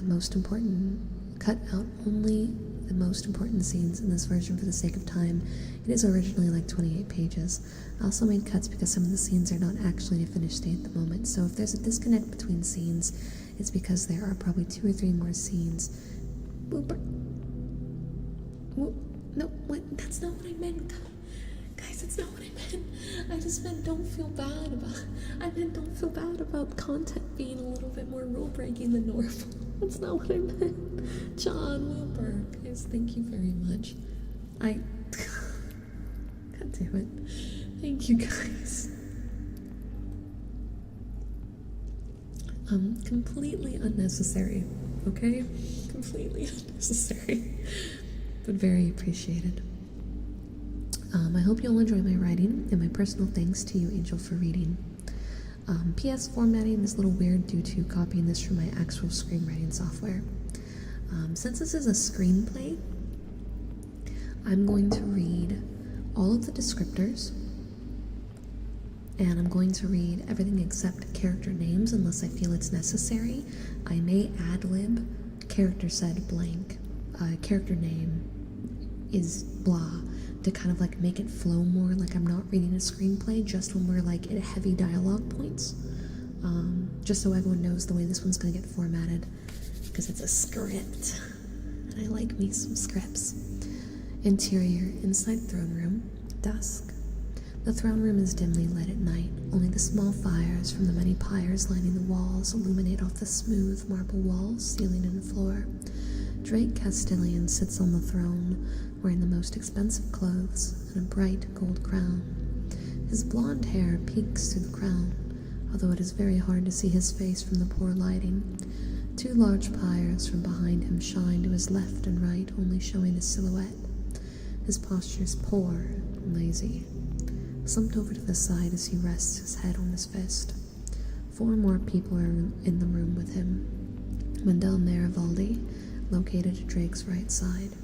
The rest of the people stand in front of the throne. Edwin Caldwell, Rurik Dondarian, 2 soldiers, and Frederick Engelson. Okay, my YouTube studio page on the left that like tracks stream just like freaked out and died and says there's no one on stream. So either everyone clicked off stream at the same time or I'm being lied to. The 4 men are very different in appearance. They are a little more illuminated from the 2 pyres behind the king. Angel? What? Oh, it's back. We all left. None of us are here. Okay. Everyone's gone. Everyone left. Angelson. Frederick Angelson. Oh. Engelson. It's the same problem people get with my name. But I did it. Oof. That's an oof right there. He's Engelson now. Sorry, John. I don't make the rules. He's Engelson now. Oh, of course. The 4 men are very different in appearance. They are a little more illuminated from the 2 pyres behind the king. Wendell is a small, sleazy man dressed in fine robes. Carries a small book with an inkwell and a feather pen built into the side. Edwin and Rurik are some sort of military personnel with swords sheathed at their sides.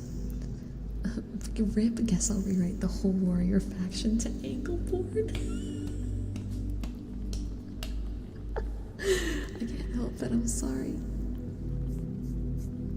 Both are larger men, but Rurik is noticeably larger than Edwin. They are holding the shackles of the 3rd man. Edwin holds another loose sword in his free hand, still in a sheath. The hilt looks like metallic feathered wings. Its color is a metallic red, so we have to change the wings now to be like an obtuse angle. It's just an angle. This is Red's sword. The last one is Frederick, also known as Red. He is in the shackles being held by Edwin and Rurik. He is around the same size as Edwin. He isn't wearing a fancy cloak like Wendell's, but still wears a garb that looks like it cost a decent bed. Red is dragged forward and thrown down to kneel at the base of the throne. The dialogue starts with Wendell. We are beginning to suspect you may never have received our invitation. Wendell walks down a few steps to get closer to Red. That's okay. We made sure you found it eventually. Red, well, this wasn't exactly a party I was dying to attend. What, you don't appreciate the hospitality? What a shame. We had to prepare a lot to house someone as high profile as you. Although I suppose the history we all share, I can understand your resistance to the ordeal. Wendell gestures around the room with his finger. That's an understatement. Wendell squats down to be on the same level as Red. I trust you understand the predicament you've jumbled yourself into. Well, if soldiers' shackles and starvation for the last week summarize it, yeah, I think I've got a handle on it. That's only part of the bigger picture. Well then, this must be one colossal-sized painting. I didn't think we could go bigger than before. Hi, John. I see you actively following the script. At the same time, I see a little tag that says John Coleman. You little sneaky butt, are you actively changing things? I'm watching you. Ignore me. I'm screenshotting this.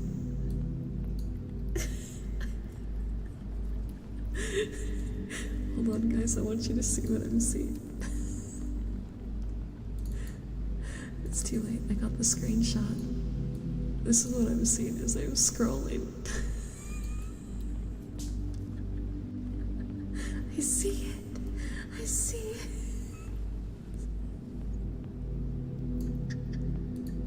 Okay, I'm done. I'm done, I'm gonna get back. I'm sorry, I couldn't help myself. It was so tempting. Okay, continuing from Wendell's line. This is where you find yourself mistaken. We will always go deeper down the rabbit hole. Deeper? Oh, I thought you said bigger before. Is it deeper or bigger? See, you're losing me in the metaphor here. Try sticking to one story, because if it's bigger... Wendell looks at Rurik and nods towards Red. Rurik tightens his grip on the chains before slapping Red to the ground. He lays there for a moment before chuckling's heard. It's coming from Red. He sits up and looks up at Rurik from his kneeling position. Now this man knows how to get to business. No convoluted stories and stupid stuff. I like it. Meanwhile, the king hasn't said much, but he has carefully observed everything from the throne. Red continuing. You know what, Wendell? I accept your apology. I mean, why else would you and your hosts graciously drag me back after all these years? You do have a strange way of showing your love to old friends, though. Although, friend is a little generous for someone like you, you're more akin to a snake's silence. No, because a snake has some power.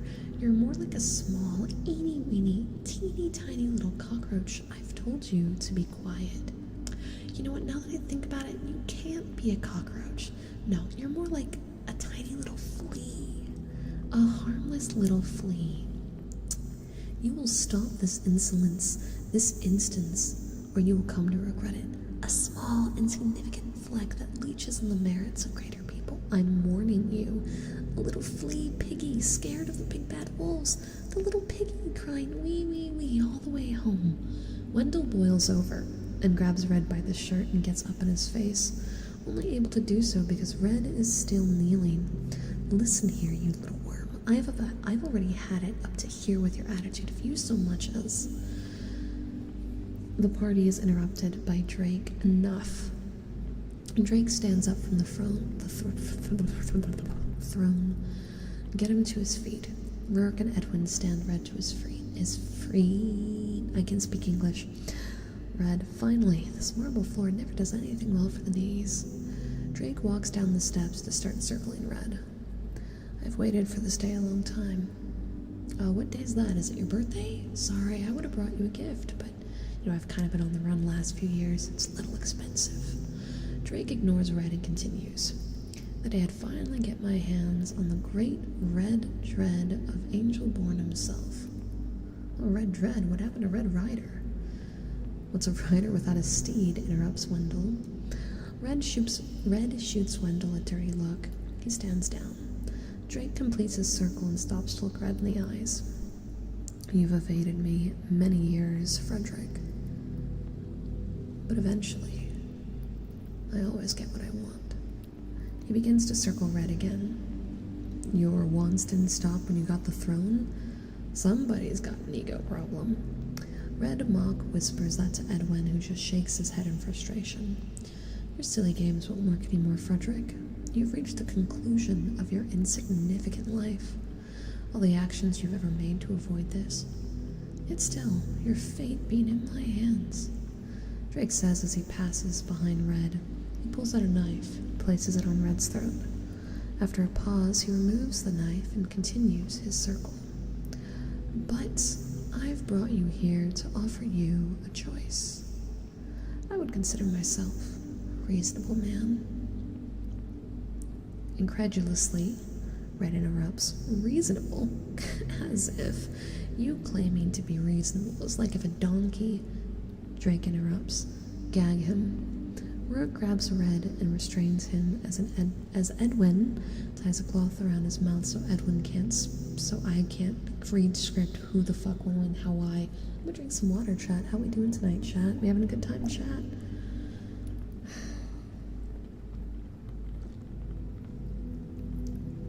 Eyeballs, please. I need you to go at the same pace as my mouth. We vibing. I'm not having a good time. I'm having a great time. Okay, good. Good.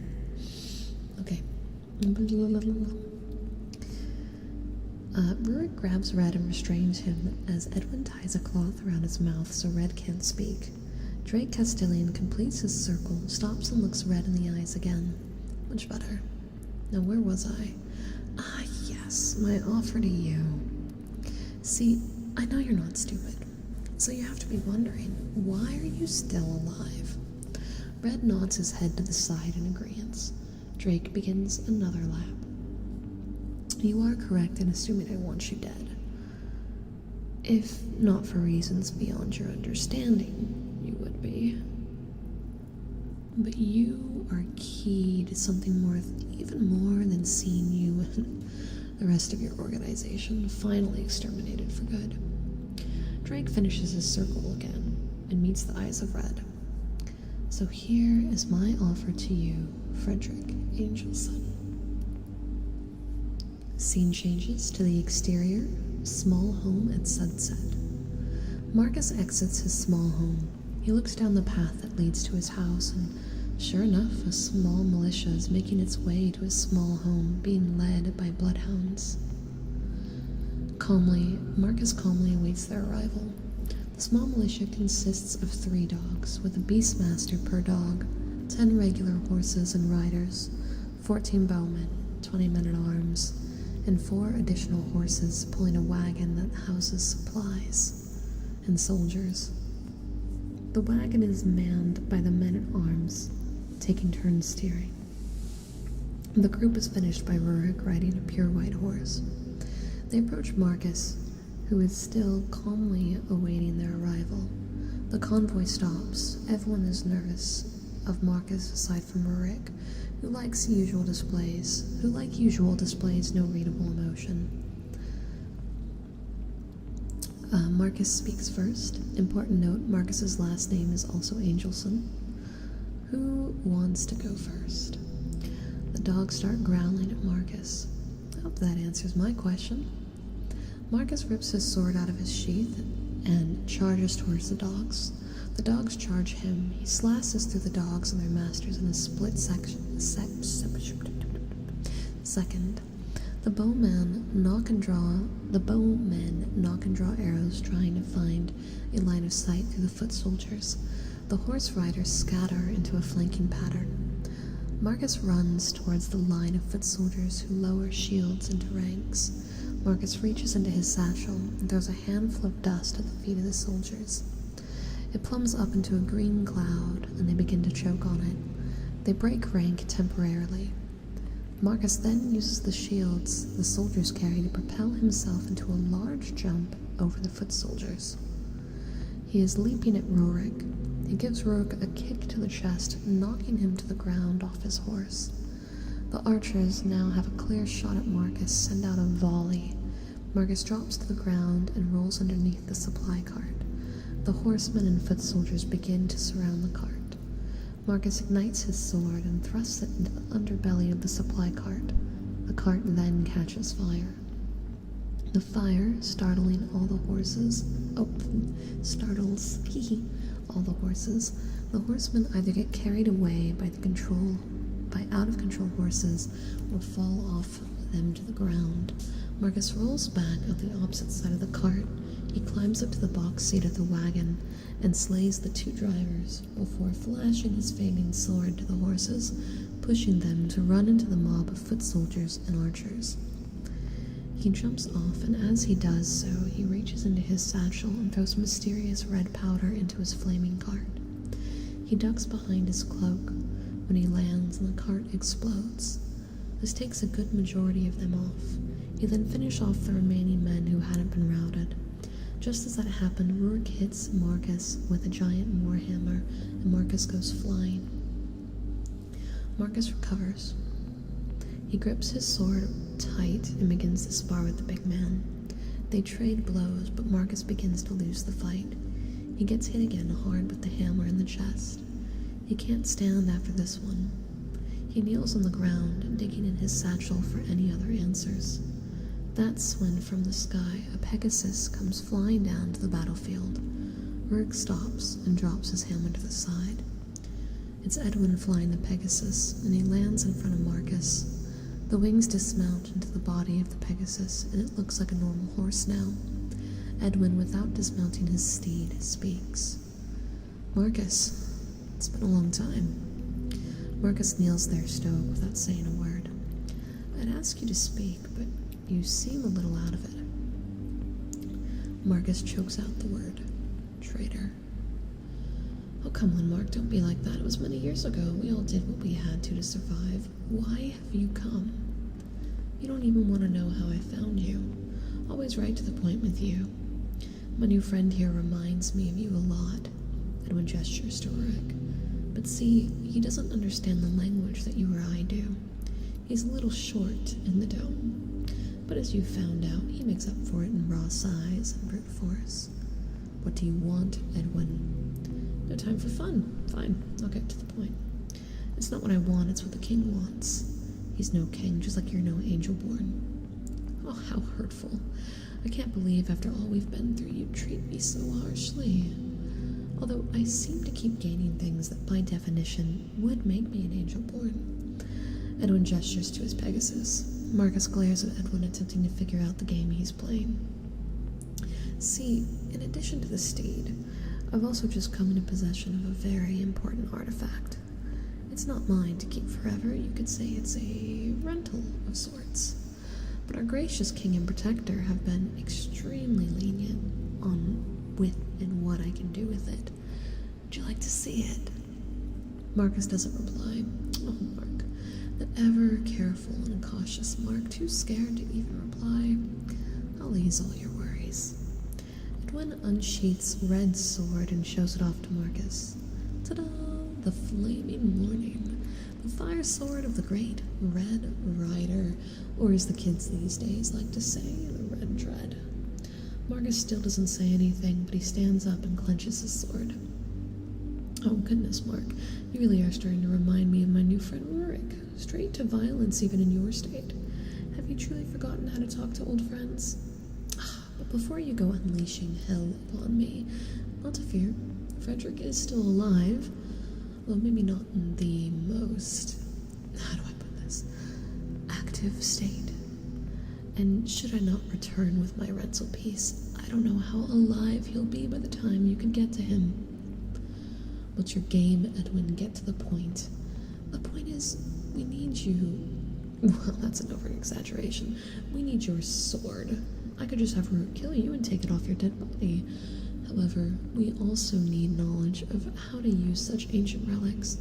Killing you would spoil the good knowledge you have on such matters." You see the conundrum I'm in now, don't you? Which is why the king, myself, and Wendell, I'm sure you remember Wendell, but we figured we'd provide you an opportunity boop, to give us both willingly. And with Frederick as leverage, we were hoping you'd cooperate. But that's why I brought those men and Rurik with me. Next time, I'll probably just bring Rurik. He seems to be a bit more effective. I do not miss your talking. Oh, how unfortunate. I love being a chatterbox. But back to the subject at hand. Your cooperation? You can go to hell, you sklug. That's 20 coins for me. I know you too well. I told them you wouldn't cooperate, so we made a bet on it. You've just made me richer. You remembered me well. However, this is rather unfortunate. I very much would have liked to work with you once again, but I guess that's for another lifetime. I must get going. Can't risk my rental sword in open combat with you. I'm not as durable as Rurik here, but maybe I'll test it out on some elderly folks at Whitecliff Village. Oh, and one last thing before I forget. This Pegasus was the fowl of your very own Rainfall. Isn't she beautiful? I know you think she is. Gotta run now. Ciao. Edwin ignites the sword and flashes it in the sky snowboating. His Pegasus sprouts wings and takes to the skies. He cheers a triumphant hurrah and disappears into the sky. Rurik picks back up his warhammer and once again resumes his mission. Because I'm finishing this story, Kite. I'm finishing this story. I'm finishing this one. Okay? We're finishing this one. And then we'll schedule a continuation. I think it'd be cool if we did this in the Discord so we could all open chat about it, and then that way you guys can't throw money at me. Marcus, having spent time digging around his satchel, has a concoction mixed up. As Rurik winds up for a swing, Marcus throws another round of green dust into his face. Rurik does not get phased at all. He winds up a swing of his hammer. Marcus, not prepared for this reaction, is caught in the swing. He dodges it, but loses his sword in the process. He keeps trying to get back his sword, but the more that Rurik swings his hammer around, the further they get from the sword. Marcus tries, but Rurik won't let him get back his sword. Marcus slips from his injuries, and Rurik gets another baseball-type swing into Marcus. He goes flying again. Rurik approaches Marcus, holding the hammer in one hand. He waves bye-bye with his other. He winds up his hammer to take one final swing, when out of nowhere, Fletch slashes Rurik's legs with Marcus's sword, opening a very large gash into his leg. Rurik drops his hammer and turns to face who attacked him. He makes eye contact with Fletch and then panics and runs to his white horse. The horse is actually another Pegasus, and he takes off into the sky, leaving his hammer. Fletch drops his sword to the ground and rushes to Marcus's side. Marcus, are you alright? I know you told me to hide, but things weren't sounding so good out there. Help me inside and bring me the sword. Fletch has a moment of hesitation. Did you hear me? Now! Fletch breaks his trance and helps Marcus to his feet and grabs the sword. They both go inside. Scene change, exterior, bloop, in, day. Marcus's wagon pulls up to the outside of an inn with a sign reading Kane and Josephine's Inn. Marcus parks on the side alleyway. We're here, Fletch. Get back up here and untether the horses from the wagon and get them to the stables around the back. I'm going inside to speak with the innkeeper. Wait, I thought we were going to the palace. That's what the guard said. This is not the place to discuss these things. When you're done, meet me inside. Fletch hops out of the back of the wagon and hurries around to tend to the horses. Marcus dismounts, grabs a bag of things from the cart and heads inside. Interior, inn, day, scene change. Marcus walks in and scans the room quickly. The inn is not busy at this time of day, only a couple of people sitting in the bar area, and Jezebel is cleaning the tables. None of them appear noteworthy. Marcus continues to the bar Marcus continues to the bar counter to talk with the innkeeper, Kane. He places his stuff down on the counter with a loud thud. Kane, without really looking up from the glass he's cleaning. How can I help you? Kane, it's me. Kane's eyes dart up to meet Marcus's eyes, which are still slightly hidden by his hooded cloak. Kane, quietly. quietly. Mark, what are you doing here? I never thought I'd see you again. Marcus takes his hood down. It's a long story. Drake wants to see me. The king? I refuse to call him that, not after all he's done. It was unspeakable what he did to you and the rest of the Angelborn, dishonoring you all with public executions. That stuff never did sit well with me. And to top it all off, going out and killing folks who just tried to help you. Kane pauses for a moment and breaks eye contact with Marcus, stares into the ground while clenching his cup tightly. I miss Josephine. I still can't forgive them for what they did to her. I'm honestly surprised to see you here. I was shocked to turn the corner and see Kane and Josephine's inn still hanging out front. I thought you would have packed up shop and gotten the hell out of here. Why didn't you? Surely it could have been safer for you or Jezebel here after everything that's happened. It wasn't, but I'm no parent. I couldn't have raised Jezebel without the help of her grandmother, God rest her soul. There's a pause, and Kane sets aside his current glass and grabs a new glass to polish. But after a while, things calmed down. They stopped looking for y'all, and I just went back to what I was good at. Serving drinks. Sure, it was hard running the place without Josephine. Kane gestures to Jezebel. But once Jezebel was old enough to put sheets on bed and able to wipe down a table, she started helping out. Been hard at it ever since. Marcus glances back over at the women cleaning the tables. She's so big now. When I left, she was barely walking. She must be, 18 now? I'm sorry about all you've had to endure on our behalf. One day I'll be given an opportunity to repay you for it all. Thanks, Mark, but genuinely, I'm happy now. I've had a lot taken from me, but I keep from going crazy by counting the blessings I do have. I've wandered fairly off topic. My apologies, Mark. No, not a problem at all. I haven't seen you in almost 2 decades. It's nice to catch up a little. Well, what can I do for you, old friend? Need a room? Yes, but not for me. And just as Marcus says that, Fletch strolls in, carrying his small bag of things. He glances around before finding Marcus and coming up to greet him. All right, horse is taken care of, Marcus. Oh, good. I'd like to introduce you to Kane, a good friend of mine. You? Friends? That doesn't seem possible to me. I see you haven't changed much in your elder years, Mark. Turning to Fletch. Yeah, Mark is extremely bad at making friends. Usually he just scares people off or just outright kills them, but me and him, we go way back. You flatter me, Kane. I would love to talk more, but I'm in a bit of a hurry. A one-person room will suffice. I'll have Jezebel make the necessary preparations. Kane waves to Jezebel and then motions with a nod to Marcus and Fletch. Jezebel holds up 2 fingers. Kane shakes his head and holds up 1. She quickly heads up the stairs in a corner of the room and disappears. Wait, a one-person room? Hell no, you dragged me along to shove me into some random inn? Marcus shoots Fletch an aggressive glare. Fletch doesn't push the issue further. Fletch throws his hood up and crosses his arms. Marcus turns back to Kane. That'll be all for now. I'll be back shortly to talk about the fine details before I depart.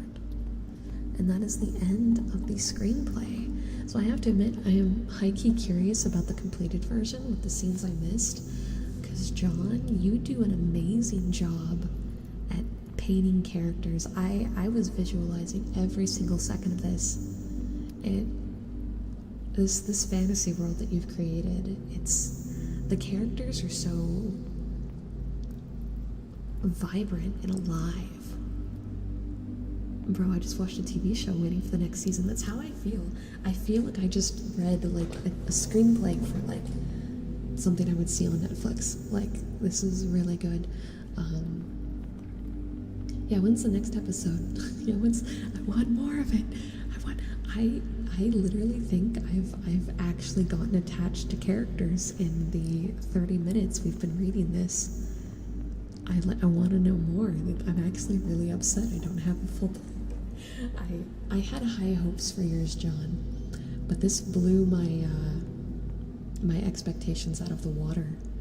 I need more. I need more. But yeah, I hope everyone else enjoyed John's screenplay as well. It's Tales of the Angelborn. It's the most recent one, I believe. Yes, someone called Netflix. I believe it's the most recent installment on our Story Submissions channel. we have a lot of stories left, and I want to go through all of them. So here's my proposition. Obviously, all of you guys are in the Discord because that's where you submitted them, and our time slot with ASMR makes it a little bit difficult to get through all of them.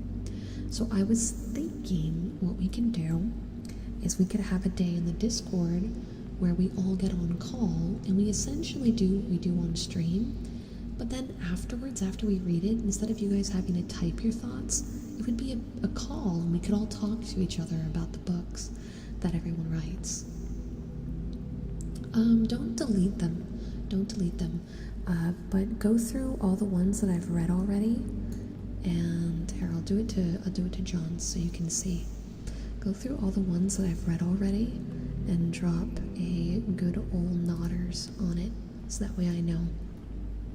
And then remove nodders from any that I haven't read.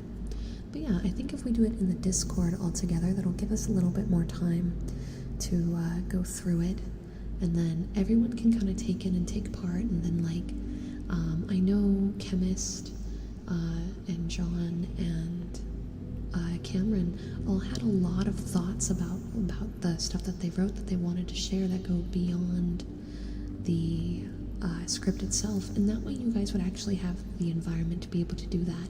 And I think it'd be a really fun thing for the Discord. You could absolutely cast parts if we did that too. I love acting. It also means I wouldn't be limited to keeping my voice so quiet. So I'm gonna be honest, John, I miss theater, and when I was reading your script, I could feel my old passion for like scripts and acting just kind of like come back, and I was like, oh, this is dangerous. I have to be quiet. It's ASMR time. Yeah. But yeah, I think that'd be really fun. We'll discuss that via the Discord. And we'll find a time slot that works. I could see your theater root shining. I couldn't help it. I was glowing, but I also think that's a really good one for us to end on. A Friday night. Would Friday nights work well? We could do it before movie night. It could be like we do that and then we go to movie night and make it like a thing we do. Yeah, I personally want to protect the ankle-born. But yeah, we'll talk about that via the Discord, and we can even hold multiple nights. But I've been wanting to do more things in the Discord too, and I really like. What days work for you, John? Well, you're in the Discord, so we can have a big thing because we can do multiple days with multiple ratings, and find days that work for everybody. Yeah. So mods, take note. Big thank you to everyone who super chatted. I see we got some new members today, and despite the low viewership for today, we have 100 likes on the stream already, and that's like on average. That's my average, and we've had less people here than normal. That actually means a lot to me. So thank you guys for that. That's really awesome. I have not read that one yet, actually. Kitsu, if you can remove your nodders on Day of Solitude, please. I haven't read that one yet. We're gonna do that. And the other thing, I have a book I'm writing. However, it's not the story I submitted. Well, if this becomes like a channel thing, then we can do what's it called? Like something we do in the Discord. We can do lots of different stuff, and then we can even do like writing prompts, and all of us have to like write something. There was a phase I went through where I really wanted to write, but I just couldn't find the time. So yeah, let's make a roll, and we'll do like a book club. Exactly, Aeon. And this will be just like a thing we do in the server. I think that'd be really fun because there's so many I didn't get a chance to do tonight, and I'll be reading all night if I'm left to my own devices. I don't have waiting rooms set up for next month's streams, but I'm gonna get that done. If you liked this stream, please leave a like, comment on the stream once it's done. If you aren't subscribed for some reason, please hit that subscribe button. And I will see you guys tomorrow for my first ever webcam stream. We're going to be opening up Pokemon and Magic the Gathering packs. I'm going to be showing you guys my Pokemon decks. And we're gonna have a TCG day, and you guys will get to see my handsies and my armies And yeah, oh boy, it's gonna be a fun one. Yeah, you guys get to see all my whale lords. Yay! Alright, let's go ahead and wrap up stream. Thank you so much, everyone, for coming, and I will see you all later, okay? Good night, everyone.